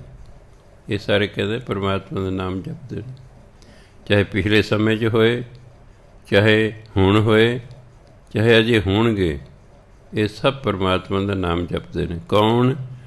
ਦਾਨਵ ਦੈਂਤ ਦੇਵ ਦੇਵਤੇ, ਫਨਿੰਦ ਸ਼ੇਸ਼ਨਾਗ, ਨਿਸਾਚਰ ਭੂਤ ਪ੍ਰੇਤ। ਇਹ ਵੀ ਕਹਿੰਦੇ ਪਰਮਾਤਮਾ ਦਾ ਨਾਮ ਜਪਦੇ ਨੇ, ਚਾਹੇ ਪ੍ਰੈਜ਼ੈਂਟ ਦੇ ਸਨ, ਚਾਹੇ ਪ੍ਰੈਜ਼ੈਂਟ ਦੇ, ਚਾਹੇ ਪਾਸਟ ਦੇ ਨੇ, ਚਾਹੇ ਪ੍ਰੈਜ਼ੈਂਟ ਦੇ ਨੇ, ਚਾਹੇ ਫਿਊਚਰ ਦੇ ਨੇ। ਜੀਵ ਜਿਤੇ ਜਲ ਮੈਂ ਥਲ ਮੈਂ, ਜਿਤੇ ਮੈਨੇ ਜਿਤਨੇ, ਜਿਤਨੇ ਵੀ ਜੀਵ ਪਾਣੀ 'ਚ ਨੇ ਜਾਂ ਧਰਤੀ 'ਤੇ ਨੇ। ਜਲ ਮੈਂ ਜਲ ਵਿੱਚ, ਥਲ ਮੈਂ ਧਰਤੀ 'ਤੇ। ਜਿਤਨੇ ਵੀ ਜੀਵ ਪਾਣੀ 'ਚ ਨੇ, ਧਰਤੀ 'ਤੇ ਨੇ, ਪਲ ਹੀ ਪਲ ਮੈਂ ਸਭ ਥਾਪ ਥਪੇਂਗੇ। ਪਰਮਾਤਮਾ ਉਹਨਾਂ ਨੂੰ ਇੱਕ ਪਲ ਵਿੱਚ, ਇੱਕ ਸੈਕਿੰਡ ਵਿੱਚ ਬਣਾ ਦਿੰਦਾ ਹੈ। ਉਹਨਾਂ ਨੂੰ ਥਾਪ ਥਪੇਂਗੇ, ਉਹ ਬਣਾ ਦਿੱਤੇ ਜਾਂਦੇ ਹਨ। ਇੱਕ ਪਲ ਪਰਮਾਤਮਾ ਨੂੰ ਕੋਈ ਦੇਰ ਨਹੀਂ ਲੱਗਦੀ ਹੈਗੀ, ਉਹ ਤਾਂ ਇੱਕ ਸੈਕਿੰਡ ਦੇ ਕੁਝ ਦਾ ਕੁਝ ਕਰ ਸਕਦਾ ਹੈ। ਇੱਕ ਪਲ ਦੇ ਵਿੱਚ ਹੀ ਇਹ ਜਿੰਨੇ ਜੀਵ ਨੇ, ਪਾਣੀ 'ਚ ਨੇ, ਧਰਤੀ 'ਤੇ ਨੇ, ਇਹ ਪਰਮਾਤਮਾ ਦੇ ਹੀ ਬਣਾਏ ਹੋਏ ਹਨ ਅਤੇ ਇੱਕ ਪਲ ਦੇ ਵਿੱਚ ਹੀ ਬਣਾਏ ਹੋਏ ਹਨ। ਪੁੰਨ ਪ੍ਰਤਾਪਨ ਬਾੜ ਜੈਤ ਧੁਨ। ਪੁੰਨ ਪ੍ਰਤਾਪਨ ਦਾ ਤਪ ਤੇਜ, ਜਦੋਂ ਪੁੰਨਾਂ ਦਾ ਤਪ ਤੇਜ ਵੱਧਦਾ ਨਾ, ਪੁੰਨ ਬਹੁਤੇ ਹੋ ਗਏ, ਪਾਪ ਘਟ ਗਏ। ਕੋਈ ਸਮਾਂ ਆਉਂਦਾ ਹੈਗਾ, ਜੇ ਰਾਜੇ ਵਧੀਆ ਹੋ ਜਾਣ, ਪ੍ਰਜਾ ਆਪੇ ਵਧੀਆ ਹੋ ਜਾਂਦੀ ਹੈ। ਜੈਸਾ ਰਾਜਾ ਤਸਾ ਪ੍ਰਜਾ। ਰਾਜੇ ਵਧੀਆ, ਪ੍ਰਜਾ ਵਧੀਆ। ਰਾਜੇ ਘਟੀਆ, ਪ੍ਰਜਾ ਘਟੀਆ। ਜੇ ਪ੍ਰਜਾ ਘਟੀਆ ਤਾਂ ਸਿੱਧਾ ਜਿਹਾ ਹਿਸਾਬ ਹੈ ਵੀ ਰਾਜ ਕਰਨ ਵਾਲੇ ਲੋਕ ਘਟੀਆ ਨੇ, ਉਹਨਾਂ ਕਰਕੇ ਪ੍ਰਜਾ ਘਟੀਆ ਹੋ ਗਈ। ਜਗਤ ਪ੍ਰਸਿੱਧ ਕਹਾਵਤ ਹੈ, ਜੈਸਾ ਰਾਜਾ ਤਸਾ ਪ੍ਰਜਾ। ਜਿਹੋ ਜਿਹਾ ਰਾਜਾ ਉਹੀ ਜਿਹੀ ਪ੍ਰਜਾ, ਉਹੀ ਜਿਹੀ ਪ੍ਰਜਾ। ਬੜੇ ਇਤਿਹਾਸ 'ਚ ਬੜੇ ਰਾਜੇ ਐਸੇ ਹੋਏ ਨੇ ਜਿਹੜੇ ਲੋਕ ਭਲਾਈ ਦੇ ਕੰਮ ਕਰਦੇ ਸਨ, ਪ੍ਰਜਾ ਸੁਖੀ ਸੀ। ਰਾਜੇ ਚੰਗੇ ਸਨ, ਪ੍ਰਜਾ ਆਪੇ ਚੰਗੀ ਹੋ ਗਈ। ਇਸ ਲਈ ਪਤਾ ਲੱਗਦਾ ਹੈ, ਲੋਕਾਂ ਤੋਂ ਪਤਾ ਲੱਗਦਾ ਹੈ ਕਿ ਇਸ ਵੇਲੇ ਇਹਨਾਂ ਦਾ ਰਾਜਾ ਕਿਹੋ ਜਿਹਾ ਹੈ। ਲੋਕ ਦੁਖੀ ਨੇ, ਲੋਕ ਗਰੀਬ ਨੇ, ਲੋਕ ਆਪਸ 'ਚ ਲੜਦੇ ਭਿੜਦੇ ਨੇ, ਲੋਕ ਮਾੜੇ ਕੰਮ ਕਰਦੇ ਨੇ। ਇਸ ਤੋਂ ਸਾਫ਼ ਜ਼ਾਹਰ ਹੈ ਕਿ ਜਿਹੜੇ ਰਾਜ ਕਰਨ ਵਾਲੇ ਲੋਕ ਨੇ ਉਹ ਚੰਗੇ ਨਹੀਂ ਹੈਗੇ। ਪੁੰਨ ਪ੍ਰਤਾਪਨ, ਜਦੋਂ ਪੁੰਨਾਂ ਦਾ ਤਪ ਤੇਜ ਵੱਧਦਾ ਨਾ, ਬਾੜ ਵੱਧਦਾ ਹੈ। ਜੈਤ ਧੁਨ, ਫਿਰ ਕੀ ਹੁੰਦਾ? ਪੁੰਨ ਪ੍ਰਤਾਪਨ ਬਾੜ ਜੈਤ ਧੁਨ। ਬਾੜ ਮੈਨੇ ਵੱਧਦੀ ਹੈ, ਜੈਤ ਮੈਨੇ ਜਿੱਤ, ਧੁਨ ਮੈਨੇ ਆਵਾਜ਼। ਜਦੋਂ ਪੁੰਨਾਂ ਦਾ ਪ੍ਰਤਾਪ ਵੱਧਦਾ ਹੈ ਤਾਂ ਫਿਰ ਜਿੱਤ ਦੀ ਆਵਾਜ਼ ਵੀ ਉੱਚੀ ਹੁੰਦੀ ਹੈ। ਫਿਰ ਜੈ ਜੈਕਾਰ ਹੁੰਦੀ। ਕਿਉਂ? ਪੁੰਨ ਵੱਧ ਗਏ, ਪੁੰਨ ਵੱਧ ਗਏ। ਜਦੋਂ ਪੁੰਨਾਂ ਤਪ ਤੇਜ ਹੁੰਦਾ ਹੈ, ਬਾੜ ਮੈਨੇ ਵੱਧਦੀ ਹੈ, ਜੈਤ ਮੈਨੇ ਜਿੱਤ, ਧੁਨ ਮੈਨੇ ਉਹਦੀ ਆਵਾਜ਼। ਤਾਂ ਜਿੱਤ ਦੀ ਆਵਾਜ਼ ਉੱਚੀ ਹੁੰਦੀ ਹੈ ਜਦੋਂ ਪੁੰਨ ਵੱਧਦੇ ਨੇ। ਪਾਪਨ ਕੇ ਬ ਪੁੰਜ ਖਪੇਂਗੇ, ਪਾਪਾਂ ਦੇ ਬਹੁਤ ਸਾਰੇ ਪੁੰਜ ਦਾ ਢੇਰ। ਜਦੋਂ ਪੁੰਨ ਵੱਧਦੇ ਨੇ ਫਿਰ ਪਾਪਾਂ ਦੇ ਢੇਰਾਂ ਦੇ ਢੇਰ ਖੱਪ ਜਾਂਦੇ, ਪਾਪ ਨਾਸ਼ ਹੋ ਜਾਂਦੇ ਨੇ। ਜੋ ਪੁੰਨ ਵਧਣਗੇ ਤੇ ਪਾਪ ਤੇ ਆਪੇ ਹੀ ਘਟਣਗੇ। ਜਦੋਂ ਪਾਪ ਵਧਣਗੇ ਤਾਂ ਪੁੰਨ ਆਪੇ ਘਟਣਗੇ। ਇੱਕੋ ਚੀਜ਼ ਹੀ ਵਧੇਗੀ, ਇੱਕੋ ਚੀਜ਼ ਹੀ ਵਧੇਗੀ। ਜੇ ਬੁਰਾਈ ਵੱਧ ਰਹੀ ਹੈ ਤਾਂ ਸਿੱਧਾ ਸਾ ਚੰਗਿਆਈ ਘਟ ਰਹੀ ਹੈ। ਜੇ ਚੰਗਿਆਈ ਵੱਧ ਰਹੀ ਹੈ ਤਾਂ ਸਮਝੋ ਬੁਰਾਈ ਘਟ ਰਹੀ ਹੈ। ਸੋ ਜਿਉਂ-ਜਿਉਂ ਪੁੰਨਾਂ ਦਾ ਤਪ ਤੇਜ ਵੱਧਦਾ ਹੈ ਤਾਂ ਇਹਨਾਂ ਦੀ ਜਿੱਤ ਦੀ ਆਵਾਜ਼ ਵੀ ਫਿਰ ਉੱਚੀ ਹੁੰਦੀ ਹੈ। ਇਹ ਪੁੰਨਾਂ ਦਾ ਤਪ ਤੇਜ ਵਧਣ ਕਾਰਨ ਜੇ ਪਾਪ ਨੇ ਪਾਪਨ ਕੇ ਬਹੁ ਪੁੰਜ, ਪਾਪਾਂ ਦੇ ਬਹੁਤ ਢੇਰ, ਪੁੰਜ ਬਣੇ ਢੇਰ, ਖਪੇਂਗੇ ਖਪ ਜਾਂਦੇ ਹਨ, ਪਾਪ ਨਾਸ਼ ਹੋ ਜਾਂਦੇ ਹਨ। ਫਿਰ ਜਦੋਂ ਪੁੰਨ ਵੱਧਦੇ ਨੇ ਪਾਪ ਘਟਦੇ ਨੇ, ਫਿਰ ਕੀ ਹੁੰਦਾ? ਸਾਧ ਸਮੂਹ ਪ੍ਰਸੰਨ ਫਿਰੇ ਜਗ। ਫਿਰ ਸਾਰੇ ਸਾਧ ਸੰਸਾਰ 'ਚ ਖੁਸ਼ੀ ਨਾਲ ਫਿਰਦੇ ਨੇ। ਜੇ ਪਾਪ ਵੱਧ ਜਾਣ ਉਹ ਵੀ ਵਿਚਾਰੇ ਦੁਖੀ ਹੁੰਦੇ ਨੇ, ਕਿਉਂਕਿ ਪਾਪੀਆਂ ਨਾਲ ਵਾਹ ਪੈਂਦਾ ਹੈਗਾ।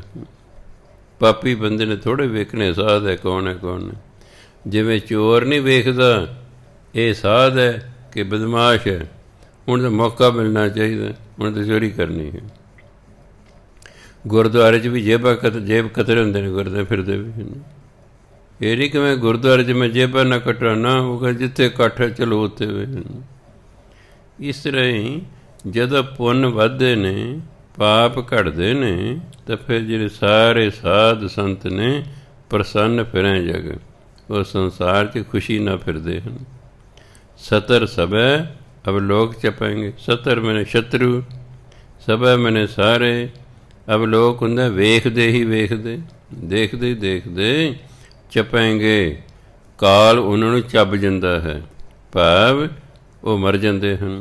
ਅਤੇ ਦੁਸ਼ਮਣ ਜਿਹੜੇ ਨੇ ਉਹ ਦੇਖਦੇ ਦੇਖਦੇ ਹੀ ਮੌਤ ਦੇ ਮੂੰਹ 'ਚ ਜਾ ਪੈਂਦੇ ਨੇ। ਉਹਨਾਂ ਨੂੰ ਕਾਲ ਚੱਪਾਂਗੇ ਹੁੰਦੇ, ਕਾਲ ਮੌਤ ਰਾਹੀਂ ਚੱਬੇ ਜਾਂਦੇ ਹਨ, ਭਾਵ ਉਹਨਾਂ 'ਤੇ ਮੌਤ ਆਉਂਦੀ ਹੈ। ਫਿਰ ਦੇਖੋ ਦਾਨਵ, ਦੈਂਤ, ਦੇਵ, ਦੇਵਤੇ, ਫਨਿੰਦ, ਸ਼ੇਸ਼ਨਾਗ, ਨਿਸਾਚਰ, ਭੂਤ ਪ੍ਰੇਤ। ਭੂਤ ਪਾਸਟ ਟੈਂਸ, ਭਵਿੱਖ ਫਿਊਚਰ ਟੈਂਸ, ਭਗਵਾਨ ਵਰਤਮਾਨ ਪ੍ਰੈਜ਼ੈਂਟ। ਇਹ ਸਾਰੇ ਚਾਹੇ ਦੈਂਤ, ਦੇਵਤੇ, ਸ਼ੇਸ਼ਨਾਗ, ਭੂਤ ਪ੍ਰੇਤ, ਚਾਹੇ ਪਿਛਲੇ ਸਮਿਆਂ 'ਚ ਹੋਏ, ਚਾਹੇ ਹੁਣ ਨੇ, ਚਾਹੇ ਅੱਗੇ ਹੋਣਗੇ, ਇਹ ਸਾਰੇ ਪਰਮਾਤਮਾ ਦਾ ਨਾਮ ਜਪਦੇ ਹਨ। ਜੀਵ ਜਿਤੇ ਜਲ ਮੈਂ ਥਲ ਮੈਂ, ਜਿਤਨੇ ਜਿਤੇ ਮੈਨੇ ਜਿਤਨੇ, ਜਿਤਨੇ ਵੀ ਜੀਵ ਪਾਣੀ 'ਚ ਨੇ ਜਾਂ ਧਰਤੀ 'ਤੇ ਨੇ, ਪਲ ਹੀ ਪਲ ਮੈਂ ਸਭ ਥਾਪ ਥਪਾਂਗੇ। ਇਹ ਇੱਕ ਸਕਿੰਟ ਵਿੱਚ, ਇੱਕ ਪਲ ਦੇ ਵਿੱਚ ਇਹ ਬਣਾਏ ਜਾਂਦੇ ਹਨ। ਪਰਮਾਤਮਾ ਇਹਨਾਂ ਨੂੰ ਇੱਕ ਸੈਕਿੰਡ 'ਚ ਬਣਾ ਸਕਦਾ ਹੈ। ਪੁੰਨ ਪ੍ਰਤਾਪਨ ਬਾੜ ਜੈਤ ਧੁਨ। ਜਦੋਂ ਪੁੰਨਾਂ ਦਾ ਤਪ ਤੇਜ ਵੱਧਦਾ ਹੈ ਫਿਰ ਜਿੱਤ ਦੀ ਆਵਾਜ਼ ਉੱਚੀ ਹੁੰਦੀ ਹੈ, ਪਰ ਜਿੱਤ ਦੇ ਜੈਕਾਰੇ ਛੱਡੇ ਜਾਂਦੇ ਹਨ। ਬਾੜ ਮੈਨੇ ਵੱਧਦੀ ਹੈ, ਜੈਤ ਮੈਨੇ ਜਿੱਤ, ਧੁਨ ਮੈਨੇ ਆਵਾਜ਼। ਫਿਰ ਜਿੱਤ ਦੀ ਆਵਾਜ਼ ਉੱਚੀ ਹੁੰਦੀ ਹੈ, ਵੱਧਦੀ ਹੈ, ਕਿਉਂਕਿ ਪੁੰਨ ਹੋ ਗਏ ਨੇ। ਜਦੋਂ ਪੁੰਨ ਵੱਧਦੇ ਨੇ ਪਾਪਨ ਕੇ ਬਹੁ ਪੁੰਜ ਖਪੇਂਗੇ। ਪਾਪਾਂ ਦੇ ਬਹੁਤ ਢੇਰ, ਪੁੰਜ ਮੈਨੇ ਢੇਰ, ਖਪੇਂਗੇ, ਨਾਸ ਹੋ ਜਾਂਦੇ ਹਨ। ਸਾਧ ਸਮੂਹ ਪ੍ਰਸੰਨ ਫਿਰੇ ਜਗ। ਫਿਰ ਸਾਰੇ ਸਾਧੂ ਸੰਸਾਰ 'ਚ ਖੁਸ਼ੀ ਨਾਲ ਫਿਰਦੇ ਹਨ। ਸਤਰ ਸਭੈ ਅਬ ਲੋਕ ਚਪਾਂਗੇ। ਅਤੇ ਜਿੰਨੇ ਦੁਸ਼ਮਣ ਨੇ ਅਬ ਲੋਕ ਦੇਖਦੇ ਹੀ ਦੇਖਦੇ ਉਹ ਕਾਲ ਰਾਹੀਂ ਮਾਰੇ ਜਾਣਗੇ, ਭਾਵਨ 'ਤੇ ਮੌਤ ਆ ਜਾਵੇਗੀ। ਕਾਲ ਉਹਨੂੰ ਚੱਬ ਜਾਏਗਾ, ਚੱਪਾਂਗੇ, ਕਾਲ ਚੱਬ ਜਾਏਗਾ, ਭਾਵ ਮੌਤ ਉਹਨਾਂ ਨੂੰ ਛੱਬ ਜਾਏਗੀ। ਅੱਗੇ ਕਹਿੰਦੇ ਮਾਨਵ ਇੰਦਰ ਗਜਿੰਦਰ ਨਰਾਦਪ। ਮਾਨਵ ਇੰਦਰ ਗਜਿੰਦਰ ਨਰਾਦਪ ਜੌਨ त्रिलोक को राज करेंगे। कोट इशनान गजादिक दान अनेक स्वंबर साज भरेंगे। ब्रह्म महेश्वर विष्ण सचीपत अंत फसे जम फांस परेंगे। ਇਹਨੂੰ ਫਾਂਸ ਪੜ੍ਹਨਾ, ਫਾਂਸੀ ਜਿਹਨੂੰ ਕਹਿੰਦੇ ਨੇ। ਲਿਖਿਆ ਫਾਂਸੀਆਂ ਵਾਂਗੂ ਸੱਸਣ ਸਿਆਰੀ ਪਈ ਹੈ, ਜਮਾਂ ਦੀ ਫਾਹੀ, ਜਿਹਨੂੰ ਆਪਾਂ ਫਾਹੀ ਕਹਿੰਦੇ। ਫਾਂਸੀ ਨਹੀਂ ਹੁੰਦਾ ਉਹਨੂੰ ਫਲਾਣੇ ਫਾਂਸੀ ਲਾਤਾ, ਨਹੀਂ, ਕੀ ਕਹਿੰਦੇ, ਉਹਨੂੰ ਫਾਂਸੀ ਦਿੱਤੀ ਗਈ। ਫਲਾਣੇ ਦੋਸ਼ੀ ਨੂੰ ਕਹਿੰਦੇ ਸਰਕਾਰ ਨੇ ਫਾਂਸੀ ਦਿੱਤੀ ਹੈ। ਇਹ ਫਾਂਸ ਪੜ੍ਹਨਾ ਇਸ ਨੂੰ, ਜਿਹਨੂੰ ਪੰਜਾਬੀ ਫਾਹੀ ਕਹਿੰਦੇ, ਜਮਾਂ ਦੀ ਫਾਹੀ, ਫਾਂਸ, ਹਿੰਦੀ ਕਹਿੰਦੇ ਫਾਂਸ। ਅੰਤ ਫਸੇ ਜਮ ਫਾਂਸ ਭਰੇਂਗੇ। ਜੇ ਨਰ ਸ਼੍ਰੀਪਤ ਕੇ ਪਰਸ ਹੈ ਪਗ। ਲਿਖਿਆ ਪ੍ਰਸ ਹੈ। ਇਹ ਕਵਿਤਾ ਦਾ ਇੱਕ ਨਿਯਮ ਹੈ ਕਿ ਇਸ ਦੇ ਵਿੱਚ ਜਿਹੜੀ ਹੈ ਧੁਨੀਆਂ ਉਹ ਬਰਾਬਰ ਦੀਆਂ ਚਾਹੀਦੀਆਂ ਹੁੰਦੀਆਂ ਨੇ। ਜੇ ਪਰਸ ਲਿਖਦੇ ਸਨ ਉਹਨੂੰ ਬੋਲਣ 'ਤੇ ਟਾਈਮ ਲੱਗਦਾ ਹੈ, ਇਸ ਲਈ ਉਹਨਾਂ ਨੇ ਫਿਰ ਇਸ ਨੂੰ ਪ੍ਰਸ ਲਿਖਿਆ ਹੈ। ਹਾਲਾਂਕਿ ਸ਼ਬਦ ਪਰਸ ਹੈ, ਹਿੰਦੀ ਦਾ ਸ਼ਬਦ ਹੈ ਪਰਸ, ਛੂਹਣਾ। ਸੋ ਇਸ ਨੂੰ ਪਰਸ ਪੜ੍ਹਨਾ, ਪ੍ਰਸ ਨਹੀਂ ਪੜ੍ਹਨਾ। ਜਿਵੇਂ ਕਈ ਵਾਰੀ ਅਨੰਦ ਲਿਖਿਆ ਹੁੰਦਾ ਹੈ, ਆੜਾ ਨੰਨਾ ਦੁੱਧਾ, ਉਹਨੂੰ ਅਨੰਦ ਨਹੀਂ ਪੜ੍ਹਨਾ, ਉਹਨੂੰ ਆਨੰਦ ਪੜ੍ਹਨਾ ਹੈ। ਲਿਖਣ ਵਿੱਚ ਅਤੇ ਬੋਲਣ 'ਚ ਹਮੇਸ਼ਾ ਫਰਕ ਹੁੰਦਾ ਹੈ। ਜਿਵੇਂ ਲਿਖਿਆ ਉਵੇਂ ਕਦੇ ਨਹੀਂ ਬੋਲਿਆ ਜਾਂਦਾ ਕਿਸੇ ਵੀ ਜ਼ੁਬਾਨ ਦੇ ਵਿੱਚ। ਜਿਵੇਂ ਲਿਖਿਆ ਉਵੇਂ ਨਹੀਂ ਬੋਲਿਆ ਜਾਂਦਾ। ਹੁਣ ਏਕਾ ਪਾਇਆ ਹੋਇਆ, ਉੱਤੇ ਊੜੇ ਦਾ ਮੂੰਹ ਖੁੱਲ੍ਹਾ ਰੱਖਿਆ, ਕੀ ਇਹਨੂੰ ਪੜ੍ਹੋਗੇ? ਇੱਕ ਊੜੇ ਦਾ ਮੂੰਹ ਖੁੱਲ੍ਹਾ ਕਿਸੇ ਪੜ੍ਹੋਗੇ? ਕੀ ਇਸ ਨੂੰ ਇੱਕ ਉਹ ਪੜ੍ਹੋਗੇ?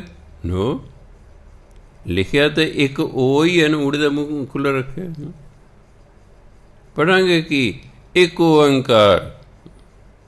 ਲਿਖਤ ਵਿੱਚ ਅਤੇ ਬੋਲਣ 'ਚ ਹਮੇਸ਼ਾ ਫਰਕ ਹੁੰਦਾ। ਹੁਣ ਤੱਕ ਇੰਗਲਿਸ਼ 'ਚ PUT ਪੁੱਟ, ਪਰ BUT ਬਟ। ਹਾਲਾਂਕਿ ਇਹਦੇ ਬੁੱਟ ਕਿਉਂ ਨਹੀਂ? ਜੇ ਉਹ PUT ਪੁੱਟ ਹੈ ਤਾਂ BUT ਬੁੱਟ ਕਿਉਂ ਨਹੀਂ ਹੈ? ਨਹੀਂ ਹੈ, ਬਸ। ਲਿਖਣ ਅਤੇ ਬੋਲਣ 'ਚ ਹਮੇਸ਼ਾ ਫਰਕ ਹੁੰਦਾ ਹੈ। ਹੁਣ ਸੱਸੇ ਨੂੰ ਦਲਾਵਾਂ ਭੱਬੇ ਦੀ ਟਿੱਪੀ ਹੈ, ਕੀ ਬੋਲੋਗੇ ਵੀ ਸੱਸੇ ਨੂੰ ਦਲਾਵਾਂ ਭੱਬੇ ਦੀ ਟਿੱਪੀ? ਨਹੀਂ, ਉਹਨੂੰ ਬੋਲੋਗੇ, ਉਹਨੂੰ ਬੋਲਾਂ ਸਾਹਿਬ ਹੰਗ। ਹਾਲਾਂਕਿ ਗੱਗਾ ਤਾਂ ਕਿਤੇ ਲਿਖਿਆ ਨਹੀਂ ਇਹਦੇ 'ਚ, ਇਹ ਤਾਂ ਟਿੱਪੀ ਲੱਗੀ ਹੈ। ਤੁਸੀਂ ਕਹਿੰਦੇ ਸਾਹਿਬ ਹੰਗ। ਇਸ ਲਈ ਲਿਖਣ ਅਤੇ ਬੋਲਣ 'ਚ ਫਰਕ ਹੁੰਦਾ। ਲਿਖਿਆ ਤਾਂ ਸਤਨਾਮ ਸਤੀਨਾਮੂ। ਕੀ ਲਿਖਿਆ? ਸਤੀਨਾਮੂ ਲਿਖਿਆ ਨਾ, ਸੱਸਾ ਤੱਤੇ ਨੂੰ ਸਾਰੀ ਨੰਨੇ ਕਹਿੰਦਾ ਮੰਮੇ ਨੂੰ। ਕੀ ਇਹਨੂੰ ਸਤੀਨਾਮੂ ਪੜ੍ਹੋਗੇ? ਅਤੇ ਜੇ ਕੋਈ ਇਸ ਤਰ੍ਹਾਂ ਪੜ੍ਹੇਗਾ ਕਹਿੰਦੇ ਕਿਆ ਯਾਰ, ਇਹ ਕਿਆ ਬੰਦਾ ਬਿਠਾਇਆ ਤੁਸੀਂ ਪਾਠੀ ਹੈ। ਬੋਲਾਂਗੇ ਸਤਨਾਮ। ਅਤੇ ਹੁਣ ਕੋਈ ਕਹੇ ਵੀ ਲਿਖਿਆ ਤਾਂ ਸਤੀਨਾਮੂ, ਸਤਨਾਮ ਕਿਉਂ ਬੋਲਦੇ ਹੋ? ਅਤੇ ਜੇ ਸਤੀਨਾਮੂ ਬੋਲੋਗੇ ਕਰਤਾ ਪੁਰਖੂ, ਫਿਰ ਤਾਂ ਪੁਰਖ ਦੇ ਪੁਰਖੂ ਹੈ। ਫਿਰ ਤਾਂ ਇੱਕ ਓ, ਫਿਰ ਅੰਕਾਰ ਨਹੀਂ ਹੈਗਾ, ਇੱਕ ਓਂਕਾਰ। ਸਤ ਸਤੇ ਨਾਮੂ, ਫਿਰ ਗੁਰਪ੍ਰਸਾਦੀ, ਫਿਰ ਬੜਾ ਕੁਛ ਹੋ ਜਾਏਗਾ। ਇਸ ਲਈ ਜਿਵੇਂ ਲਿਖਿਆ ਹੁੰਦਾ ਉਵੇਂ ਕਿਸੇ ਵੀ ਜ਼ੁਬਾਨ 'ਚ ਨਹੀਂ ਪੜ੍ਹਿਆ ਜਾਂਦਾ। ਲਿਖਣ ਦੇ ਆਪਣੇ ਨਿਯਮ ਹੁੰਦੇ ਨੇ, ਪੜ੍ਹਨ ਦੇ ਆਪਣੇ ਨਿਯਮ ਹੁੰਦੇ ਨੇ। ਜਿਵੇਂ ਲਿਖਿਆ ਪੱਪਾ ਹਾਹੇ ਨੂੰ ਸਿਆਰੀ ਲੱਲੇ ਨੂੰ ਕੰਨਾ।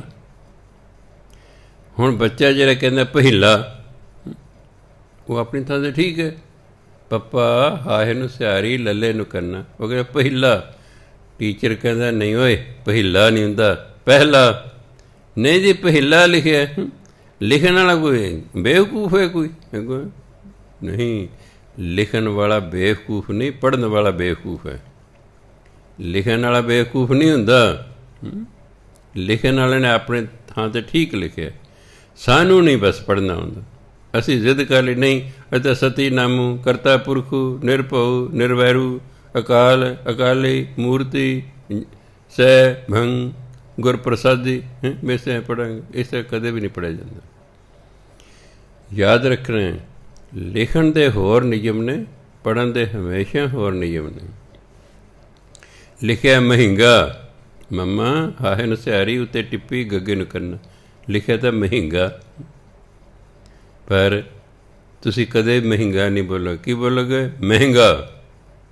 ਲਿਖਿਆ ਮਹਿੰਗਾ, ਬੋਲਾਂਗੇ ਕਿ ਮਹਿੰਗਾ। ਇਸ ਲਈ ਹਮੇਸ਼ਾ ਯਾਦ ਰੱਖਣਾ, ਕਿਤੇ ਆਨੰਦ ਲਿਖਿਆ, ਕਿਤੇ ਆਨੰਦ ਲਿਖਿਆ, ਉਹ ਬੋਲਣਾ ਆਨੰਦ ਹੀ ਹੈ। ਲਿਖਣ ਵੇਲੇ ਇੱਕ ਆਪਣੀ ਮਜਬੂਰੀ ਹੁੰਦੀ ਹੈ, ਉਸ ਲਈ ਲਿਖਿਆ ਗਿਆ ਆਨੰਦ, ਪੜ੍ਹਨਾ ਆਨੰਦ। ਇਸੇ ਤਰ੍ਹਾਂ ਹੀ ਇਹ ਹੈ। ਗੁਰੂ ਮਹਾਰਾਜ ਕਹਿੰਦੇ, ਜੇ ਨਰ ਸ਼੍ਰੀਪਤ ਕੇ ਪਰਸ ਹੈ ਪਗ, ਸੋ ਲਿਖਿਆ ਪ੍ਰਸ ਹੈ, ਪੜ੍ਹਨਾ ਪਰਸ, ਕਿਉਂਕਿ ਪ੍ਰਸ ਕੋਈ ਸ਼ਬਦ ਨਹੀਂ ਹੈ, ਪਰਸ ਸ਼ਬਦ ਹੈ। ਜਿਸ ਤੋਂ ਅੱਗੇ ਬਣਿਆ ਸਪਰਸ਼, ਪੂਰਾ ਸ਼ਬਦ ਸਪਰਸ਼, ਉਸ ਤੋਂ ਛੋਟਾ ਬਣਾਇਆ ਪਰਸ। ਜੇ ਨਰ ਸ਼੍ਰੀਪਤ ਕੇ ਪਰਸ ਹੈ ਪਗ, ਤੇ ਨਰ ਫੇਰ ਨਾ ਦੇ ਧਰਾਂਗੇ।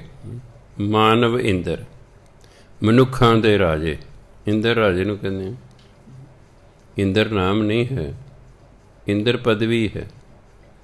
ਸਵਰਗ ਦਾ ਜਿਹੜਾ ਰਾਜਾ ਹੈ ਉਹਨੂੰ ਕਹਿੰਦੇ ਇੰਦਰ। ਕੋਈ ਵੀ ਬਣ ਜੇ ਭਾਵੇਂ, ਇਹ ਨਹੀਂ ਕਿ ਇੱਕ ਵਾਰ ਜਿਹੜਾ ਸਵਰਗ ਦਾ ਉਹੀ ਰਹੇਗਾ, ਸਮੇਂ ਸਮੇਂ 'ਤੇ ਬਦਲਦੇ ਰਹਿੰਦੇ ਨੇ। ਮਾਨਵ ਇੰਦਰ, ਮਨੁੱਖਾਂ ਦੇ ਰਾਜੇ। ਗਜਿੰਦਰ ਨਰਾਦਪ, ਗਜਿੰਦਰ ਹਾਥੀ ਨੂੰ ਕਹਿੰਦੇ ਨੇ, ਨਰਾਦਪ ਜਿਹੜੇ ਹਾਥੀਆਂ ਦੇ ਰਾਜੇ ਨੇ। ਗਜਿੰਦਰ ਨਰਾਦਪ, ਹਾਥੀਆਂ ਦੇ ਰਾਜੇ।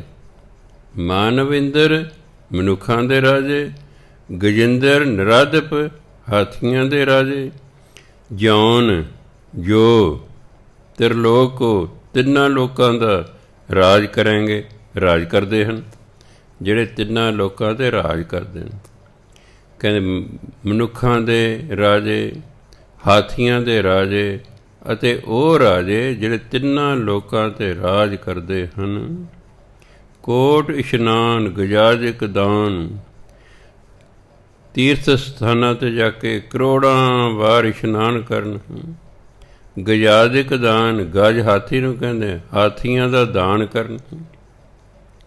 ਪੁਰਾਣੇ ਜ਼ਮਾਨੇ ਤੀਰਥ 'ਤੇ ਜਾ ਕੇ ਫਿਰ ਦਾਨ ਪੁੰਨ ਕਰਿਆ ਕਰਦੇ ਸਨ। ਕਹਿੰਦੇ ਹੁਣ ਜਿਹਦੇ ਕੋਲ ਜੋ ਚੀਜ਼ ਉਹੀ ਦਾਨ ਕਰਨੀ ਹੈ। ਰਾਜੇ ਮਹਾਰਾਜੇ ਨੇ ਹਾਥੀ ਦਾਨ ਕਰਿਆ ਕਰਦਾ ਹੈ, ਕੋਈ ਘੋੜਾ ਦਾਨ ਕਰਿਆ ਕਰਦਾ ਸੀ। ਕਰੋੜਾਂ ਵਾਰ ਤੀਰਥਾਂ 'ਤੇ ਇਸ਼ਨਾਨ ਕਰਨ ਵਾਲੇ, ਹਾਥੀਆਂ ਦਾ ਦਾਨ ਕਰਨ ਵਾਲੇ। ਅਨੇਕ ਸਵੰਬਰ ਸਾਜ ਭਰਾਂਗੇ, ਅਤੇ ਅਨੇਕਾਂ ਸਵੰਬਰ। ਪੁਰਾਣੇ ਜ਼ਮਾਨੇ 'ਚ ਕੀ ਹੁੰਦਾ ਸੀ, ਰਾਜੇ ਮਹਾਰਾਜ ਜਿਹੜੇ ਸਨ, ਜਦੋਂ ਆਪਣੀ ਲੜਕੀ ਦੀ ਸ਼ਾਦੀ ਕਰਨੀ ਹੁੰਦੀ ਸੀ, ਅਸੀਂ ਫਿਰ ਉੱਥੇ ਕੀ ਕਰਦੇ ਸਨ, ਆਲੇ ਦੁਆਲੇ ਦੇ ਜਿੰਨੇ ਰਾਜਕੁਮਾਰ ਹੁੰਦੇ ਸਨ, ਕਿਉਂ ਰਾਜੇ ਨੇ ਰਾਜਿਆਂ ਦੇ ਘਰ ਆਪਣੇ ਧੀ ਪੁੱਤਰ ਵਿਆਹੁਣੇ ਹੁੰਦੇ ਨੇ, ਫਿਰ ਉਹ ਕੀ ਸਨ, ਸਾਰਿਆਂ ਨੂੰ ਇਨਵਾਈਟ ਕਰਿਆ ਕਰਦੇ ਰਾਜਕੁਮਾਰਾਂ ਨੂੰ, ਫਲਾਣੇ ਦਿਨ ਆਓ ਜੀ। ਫਿਰ ਜਿਹੜਾ ਹੈ ਹੁਣ ਰਾਜਕੁਮਾਰੀ ਜਿਹੜਾ ਜਿਹਦਾ ਵਿਆਹ ਹੋਣਾ ਸੀ, ਜਦੋਂ ਸਾਰੇ ਰਾਜਕੁਮਾਰ ਬੈਠ ਜਾਂਦੇ ਸਨ, ਤਾਂ ਰਾਜਕੁਮਾਰੀ ਹੱਥ 'ਚ ਹਾਰ ਲੈ ਕੇ ਨਾ ਉਹ ਸਾਰੇ ਦੇ ਅੱਗੋਂ ਲੰਘਦੇ ਸੀ। ਇੱਕ ਵਾਰੀ ਸਾਰਿਆਂ ਨੂੰ ਵੇਖ ਲੈ ਕਿਹੋ ਜਿਹੇ। ਦੂਜੀ ਵਾਰੀ ਫਿਰ ਲੰਘਦੀ ਸੀ। ਜਿਹੜਾ ਉਹਨੂੰ ਪਸੰਦ ਆ ਜਾਂਦਾ ਸੀ ਵੀ ਮੈਂ ਇਹਨੂੰ ਪਤੀ ਚੁਣਨਾ, ਉਹਦੇ ਗਲ 'ਚ ਹਾਰ ਪਾਉਂਦੇ ਸੀ ਬਸ, ਅਤੇ ਉਹਦੇ ਨਾਲ ਉਹਦੀ ਸ਼ਾਦੀ ਕਰ ਦਿੱਤੀ ਜਾਂਦੀ ਸੀ। ਫਿਰ ਸਮਾਂ ਪਾ ਕੇ ਅਸੀਂ ਗੁਲਾਮ ਹੋ ਗਏ। ਫਿਰ ਉਹਨਾਂ ਨੇ ਸਾਡੇ 'ਤੇ ਬੰਦਿਸ਼ਾਂ ਲਾਤੀਆਂ ਹੈ। ਫਿਰ ਜਿਹੜਾ ਹੈ ਇਹ ਲਵ ਮੈਰਿਜ ਸਾਰੇ ਖਤਮ ਹੋ ਗਏ। ਹੌਲੀ ਹੁਣ ਬੰਦਿਸ਼ਾਂ ਚੱਕੀਆਂ ਗਈਆਂ ਨੇ। ਹੁਣ ਲੜਕੇ ਨੂੰ ਪੁੱਛਦੇ ਨੇ ਤੂੰ ਕਿਹਦੇ ਨਾਲ ਵਿਆਹ ਕਰਾਉਣਾ, ਲੈ ਕੇ ਵਿਖਾਉਂਦੇ ਵੀ ਨਹੀਂ। ਮੰਨ ਲਓ 2-4 ਮੁੰਡੇ ਪਸੰਦ ਮਾਂ ਪਿਓ ਨੇ ਕਰ ਲਏ, ਠੀਕ ਹੈ, ਉਹਨਾਂ ਮੁੰਡਿਆਂ ਨੇ ਲੜਕੀ ਪਸੰਦ ਕਰ ਲਈ, ਫਰਜ਼ ਕਰੋ। ਫਿਰ ਵਾਰੀ ਇੱਕ ਪਰਿਵਾਰ ਦੇ ਲੜਕੇ ਨੂੰ ਸੱਦਿਆ ਜਾਂਦਾ। ਲੜਕਾ ਲੜਕੀ ਆਪਸ ਵਿੱਚ ਗੱਲਬਾਤ ਕਰਦੇ, ਜੇ ਲੜਕੀ ਨੂੰ ਪਸੰਦ ਹੈ ਤਾਂ ਹਾਂ ਕਰ ਦਿੰਦੇ ਨੇ, ਨਹੀਂ ਤਾਂ ਨਾ ਕਰ ਦਿੰਦੇ। ਫਿਰ ਦੂਜੇ ਲੜਕੇ ਨੂੰ ਸੱਦ ਲੈਂਦੇ ਕਿਸੇ ਦਿਨ, ਇਸ ਤਰ੍ਹਾਂ ਫਿਰ ਤੀਜੇ ਨੂੰ। ਜੇ ਲੜਕੀ ਲੜਕਾ ਜਿਸ ਨੂੰ ਪਸੰਦ ਕਰਦੇ ਨੇ ਉਹਦੇ ਨਾਲ ਸ਼ਾਦੀ ਕੀਤੀ ਜਾਂਦੀ ਹੈ। ਇਹ ਵੀ ਹੁਣ ਸਵੰਬਰ ਵਾਂਗੂ ਹੀ ਹੈ ਨਾ। ਉਦੋਂ ਕਿਹਾ ਅਨੇਕ ਸਵੰਬਰ ਸਾਜ ਬਰੈਂਗੇ, ਬਰੈਂਗ ਦੇ ਵਿਆਹ ਕਰਨਾ। ਅਨੇਕਾਂ ਸਵੰਬਰ ਰਚ ਕੇ ਸਾਜ ਮੈਨੇ ਰਚ ਕੇ। ਅਨੇਕਾਂ ਸਵੰਬਰ ਰਚ ਕੇ ਜਿਹੜੇ ਵਿਆਹ ਕਰਦੇ ਸਨ, ਬ੍ਰਹਮ ਮਹੇਸ਼ਵਰ ਵਿਸ਼ਨ ਸਚੀਪਤ। ਬ੍ਰਹਮਾ ਨੂੰ ਮੰਨਣ ਵਾਲੇ ਮਹੇਸ਼ਵਰ ਸ਼ਿਵ ਜੀ ਨੂੰ ਕਹਿੰਦੇ, ਸ਼ਿਵ ਜੀ ਨੂੰ ਮੰਨਣ ਵਾਲੇ ਵਿਸ਼ਨ, ਵਿਸ਼ਨੂੰ ਮਹਾਰਾਜ ਨੂੰ ਮੰਨਣ ਵਾਲੇ ਸਚੀਪਤ ਇੰਦਰ ਨੂੰ ਕਹਿੰਦੇ, ਇੰਦਰ ਨੂੰ ਮੰਨਣ ਵਾਲੇ। ਚਾਹੇ ਬ੍ਰਹਮਾ ਨੂੰ ਮੰਨਣ ਵਾਲੇ ਨੇ, ਚਾਹੇ ਸ਼ਿਵ ਜੀ ਨੂੰ ਮੰਨਣ ਵਾਲੇ ਨੇ, ਚਾਹੇ ਵਿਸ਼ਨੂੰ ਮਹਾਰਾਜ ਨੂੰ ਮੰਨਣ ਵਾਲੇ ਨੇ, ਚਾਹੇ ਇੰਦਰ ਨੂੰ ਮੰਨਣ ਵਾਲੇ ਨੇ, ਅੰਤ ਫਸੇ ਜਮ ਫਾਂਸ ਭਰਾਂਗੇ। ਅੰਤ ਨੂੰ ਇਹਨਾਂ ਜਮਾਂ ਦੀ ਫਾਹੀ 'ਚ ਹੀ ਪੈਣਾ। ਚਾਹੇ ਬੰਦਿਆਂ ਦੇ ਰਾਜੇ ਨੇ ਅਤੇ ਚਾਹੇ ਹਾਥੀਆਂ ਦੇ ਰਾਜੇ ਨੇ, ਚਾਹੇ ਤਿੰਨਾਂ ਲੋਕਾਂ ਦੇ ਰਾਜੇ ਨੇ, ਕਰੋੜਾਂ ਵਾਰ ਤੀਰਥਾਂ 'ਤੇ ਇਸ਼ਨਾਨ ਕਰਨ ਵਾਲੇ ਨੇ, ਹਾਥੀਆਂ ਦਾ ਦਾਨ ਕਰਨ ਵਾਲੇ ਨੇ, ਸਵੰਬਰ ਰਚਾ ਕੇ ਵਿਆਹ ਕਰਨ ਵਾਲੇ ਨੇ ਅਤੇ ਇਹਨਾਂ ਦੇਵਤਿਆਂ ਨੂੰ ਮੰਨਣ ਵਾਲੇ ਨੇ। ਅੰਤ ਫਸੇ ਜਾਂ ਫਾਂਸ ਭਰਾਂਗੇ। ਅਖੀਰ ਨੇ ਜਮਾਂ ਦੀ ਫਾਹੀ 'ਚ ਇਹਨਾਂ ਫਸਣਾ ਅਤੇ ਜਮਾਂ ਦੀ ਫਾਹੀ 'ਚ ਇਹਨਾਂ ਨੇ ਪੈਣਾ ਹੈ। ਇਸ ਲਈ ਗੁਰੂ ਮਹਾਰਾਜ ਕਹਿੰਦੇ, ਜੇ ਨਰ ਸ਼੍ਰੀ ਪਤ ਕੇ ਪਰਸ ਹੈ ਪਗ। ਜੇ ਮੈਨੇ ਜਿਹੜੇ ਨਰ ਮੈਨੇ ਆਦਮੀ, ਜਿਹੜੇ ਵਿਅਕਤੀ ਸ਼੍ਰੀਪਤ ਪਰਮਾਤਮਾ, ਸ਼੍ਰੀਪਤ ਕੇ ਪਰਸ ਹੈ ਪਗ, ਪਗ ਹੁੰਦੇ ਪੈਰ। ਜਿਹੜੇ ਵਿਅਕਤੀ ਪਰਮਾਤਮਾ ਦੇ ਚਰਨਾਂ ਨੂੰ ਪਰਸਣਗੇ, ਪਰਮਾਤਮਾ ਦੇ ਚਰਨਾਂ 'ਚ ਰਹਿਣਗੇ ਨਾ, ਤੇ ਨਰ ਫੇਰ ਨਾ ਦੇਹ ਧਰਾਂਗੇ। ਉਹਨਾਂ ਵਿਅਕਤੀਆਂ ਨੂੰ ਦੁਬਾਰਾ ਜਨਮ ਨਹੀਂ ਲੈਣਾ ਪਏਗਾ, ਉਹਨੂੰ ਦੁਬਾਰਾ ਦੇਹ ਧਾਰਨ ਨਹੀਂ ਕਰਨੀ ਪਏਗੀ। ਸੋ ਮੁਕਤੀ ਜਿਹੜੀ ਹੈ, ਇਹ ਮਨੁੱਖਾਂ ਦੇ ਰਾਜੇ ਬਣ ਕੇ, ਹਾਥੀਆਂ ਦੇ ਰਾਜੇ ਬਣ ਕੇ, ਤਿੰਨਾਂ ਲੋਕਾਂ ਦਾ ਰਾਜ ਕਰਨ ਵਾਲੇ, ਕਰੋੜਾਂ ਵਾਰ ਤੀਰਥਾਂ ਦੇ ਇਸ਼ਨਾਨ ਕਰਨ ਵਾਲੇ, ਹਾਥੀਆਂ ਦਾ ਦਾਨ ਕਰਨ ਵਾਲੇ, ਸਵੰਬਰ ਰਚਾ ਕੇ ਵਿਆਹ ਕਰਾਉਣ ਵਾਲੇ, ਅਤੇ ਬ੍ਰਹਮਾ ਸ਼ਿਵ ਜੀ ਵਿਸ਼ਨੂੰ ਇੰਦਰ ਨੂੰ ਮੰਨਣ ਵਾਲੇ, ਅੰਤ ਨੂੰ ਕਹਿੰਦੇ ਜਮਾਂ ਦੇ ਵਸ ਪੈਣਗੇ। ਬਚੇਗਾ ਕੌਣ? ਜੇ ਮੈਨੇ ਜਿਹੜੇ, ਜੇ ਨਰ ਸ਼੍ਰੀਪਤ ਕੇ ਪਰਸ ਹੈ ਪਗ। ਜਿਹੜੇ ਵਿਅਕਤੀ ਪਰਮਾਤਮਾ ਦੇ ਚਰਨਾਂ ਨੂੰ ਸਪਰਸ਼ ਕਰਨਗੇ ਨਾ, ਤੇ ਨਰ ਫੇਰ ਨਾ ਦੇਹ ਧਰਾਂਗੇ। ਉਹਨਾਂ ਵਿਅਕਤੀਆਂ ਨੂੰ ਦੁਬਾਰਾ ਜਨਮ ਨਹੀਂ ਲੈਣਾ ਪਵੇਗਾ। ਅੱਗੇ ਕਹਿੰਦੇ ਕਹਾ ਪਇਓ, ਇਹਨੂੰ ਕਹਾ ਨਹੀਂ ਪੈਣਾ, ਖਿਆਲ ਰੱਖਣਾ। ਕੱਲ੍ਹ ਵੀ ਦੱਸਿਆ ਸੀ, ਕਹਾਂ ਦੇ ਦੋ ਅਰਥ ਹੁੰਦੇ ਨੇ। ਇੱਕ ਹੁੰਦੇ ਕਿੱਥੇ, ਦੂਸਰਾ ਅਰਥ ਹੁੰਦਾ ਅੱਖਾਂ। ਕੁਦਰਤ ਕਵਨ ਕਹਾਂ ਵਿਚਾਰ। ਮੇਰੀ ਕੀ ਸ਼ਕਤੀ ਹੈ ਕਿ ਮੈਂ ਪਰਮਾਤਮਾ ਬਾਰੇ ਕੋਈ ਵਿਚਾਰ ਪ੍ਰਗਟ ਕਰਾਂ। ਕਹਾਂ ਅੱਖਾਂ। ਦੂਜਾ ਕਹਾਂ ਦਾ ਅਰਥ ਹੁੰਦਾ ਕਿੱਥੇ। ਆਪ ਕਹਾਂ ਜਾ ਰਹੇ ਹੋ, ਆਪ ਕਹਾਂ ਸੇ ਆ ਰਹੇ ਹੋ। ਠੀਕ ਹੈ, ਦੋ ਅਰਥ ਹੁੰਦੇ ਕਹਾਂ ਦੇ। ਕਹਾ ਦੇ ਤਿੰਨ ਅਰਥ ਹੁੰਦੇ ਨੇ, ਕੀ, ਕਿਉਂ, ਕਿਵੇਂ। ਕੀ, ਕਿਉਂ, ਕਿਵੇਂ। ਕਹਾ ਪਇਓ, ਕੀ ਹੋਇਆ, ਕੀ ਹੋ ਗਿਆ। ਦੋ ਲੋਚਨ ਮੂੰਦ ਕੇ। ਕਹਾ ਪਇਓ ਦੋ ਲੋਚਨ ਮੂੰਦ ਕੇ। ਬੈਠ ਰਹਿਓ ਬਕ ਧਿਆਨ ਲਗਾਇਓ। ਨਹਾਤ ਫਿਰਿਓ ਲੀਏ ਸਾਤ ਸਮੁੰਦਰਨ।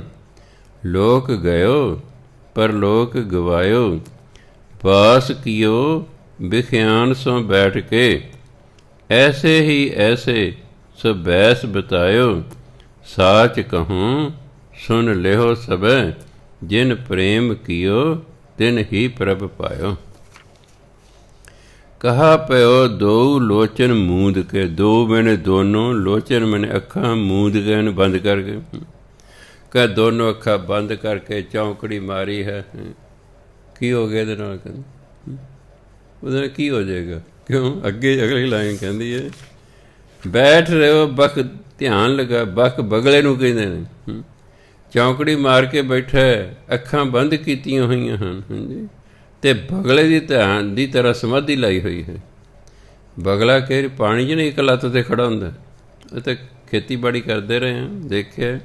ਹਲ ਵਾਹੁਣਾ, ਫਿਰ ਪਾਣੀ ਲਾਉਣਾ, ਪਾਣੀ ਲਾਉਣਾ, ਫਿਰ ਕੀੜੇ ਮਕੌੜਿਆਂ ਨੂੰ ਖਾਣ ਲਈ ਬਗਲੇ ਆ ਜਾਇਆ ਕਰਦੇ। ਹੁਣ ਉਹ ਖੜ੍ਹਾ ਬੈਠ ਇੱਕ ਲੱਤ 'ਤੇ। ਹਲ ਕੇ ਬੱਲੇ ਬੱਲੇ, ਬੜਾ ਵੀ ਬਗਲਾ ਬੜੀ ਭਗਤ ਭਜਨ ਬੰਦਗੀ ਕਰ ਇੱਕ ਲੱਤ 'ਤੇ ਖੜ੍ਹਾ ਹੈ। ਪਰ ਕਿਉਂ ਖੜ੍ਹਾ ਹੈ? ਵੀ ਕੋਲੋਂ ਕੋਈ ਡੱਡੀ ਮੱਛੀ ਲੰਘੇਗੀ ਬਸ ਠੁੰਗ ਮਾਰੇਗਾ ਤੇ ਖਾ ਜਾਏਗਾ ਉਹਨਾਂ ਨੂੰ। ਲੱਗਦਾ ਹੈ ਜੇ ਬਗਲੇ ਦੀ ਸਮਾਧੀ ਹੈ, ਭਾਵ ਉਹ ਸਮਾਧੀ ਜਿਹੜੀ ਲੋਕ ਵਿਖਾਵਾ ਹੋਵੇ। ਕਹਿੰਦੇ ਕੀ ਹੋ ਗਿਆ ਜੇ ਦੋਨੋਂ ਅੱਖਾਂ ਬੰਦ ਕਰਕੇ ਬਗਲੇ ਦੀ ਤਰ੍ਹਾਂ ਸਮਾਧੀ ਲਾ ਲਈ, ਬੈਠ ਗਿਆ। ਕਹਿੰਦੇ ਕੀ ਹੋ ਗਿਆ ਜੇ ਦੋਨੋਂ ਅੱਖਾਂ ਬੰਦ ਕਰਕੇ ਬਗਲੇ ਦੀ ਤਰ੍ਹਾਂ ਬੈਠ ਕੇ ਕਹਿੰਦੇ ਧਿਆਨ ਲਾਇਆ ਹੋਇਆ ਹੈ। ਕਈ ਵਾਰੀ ਆਪਾਂ ਬੈਠੇ ਹਾਂ, ਠੀਕ ਹੈ, ਮੈਂ ਹੀ ਬੈਠਾ ਤੇ ਚੌਕੜੀ ਮਾਰੀ ਹੋਈ ਹੈ, ਅੱਖਾਂ ਬੰਦ ਨੇ, ਦੇਖਣ ਵਾਲਾ ਕਹੂਗਾ ਬਾਬਾ ਜੀ ਦੀ ਸਮਾਧੀ ਲੱਗੀ ਹੋਈ। ਇਹ ਨਹੀਂ ਪਤਾ ਉਹ ਬਾਬਾ ਜੀ ਦੇ ਕੋਈ ਪ੍ਰੋਗਰਾਮ ਕੱਲ੍ਹ ਦਾ ਬਣਾ ਰਹੇ ਨੇ, ਕਿਸੇ ਦੀ ਸ਼ਾਦੀ 'ਤੇ ਜਾਣਾ ਹੈ, ਕਿਸੇ ਦਾ ਕੁਛ ਕਰਨਾ ਹੈ, ਉਹ ਵਿਚਾਰਾ ਐਂ ਸੋਚੀ ਜਾਂਦਾ, ਦੇਖਣ ਵਾਲਾ ਕਹਿੰਦਾ ਭਾਵੇਂ ਸਮਾਧੀ ਲੱਗੀ ਹੋਈ ਹੈ। ਸਿਮਰਨ ਦੁਨੀਆ ਘੱਟ ਕਰਦੀ ਹੈ, ਹੋਰ ਖਿਆਲ ਹੀ ਆਈ ਜਾਂਦੇ ਨੇ ਬੰਦੇ ਨੂੰ। ਜੇ ਭਾਵੇਂ ਅੱਖਾਂ ਬੰਦ ਕਰਕੇ ਬਹਿ ਜਾਓ, ਜਿਹੜਾ ਮਨ ਹੈ ਉਹ ਤਾਂ ਦੌੜਦਾ ਹੀ ਰਹਿੰਦਾ ਹੈ। ਮਨ ਕਦੇ ਬਾਜ਼ਾਰ ਚਲਿਆ ਗਿਆ ਹੈ, 22 ਨੰਬਰ ਫਾਟਕ 'ਤੇ ਚਲਿਆ ਗਿਆ ਹੈ, ਉੱਥੇ ਉਹ ਕੀ ਖਾ ਰਿਹਾ ਬੈਠਾ ਅੱਖਾਂ ਬੰਦ ਕਰਕੇ, ਫਿਰ ਕਿਤੇ ਰਿਹਾ।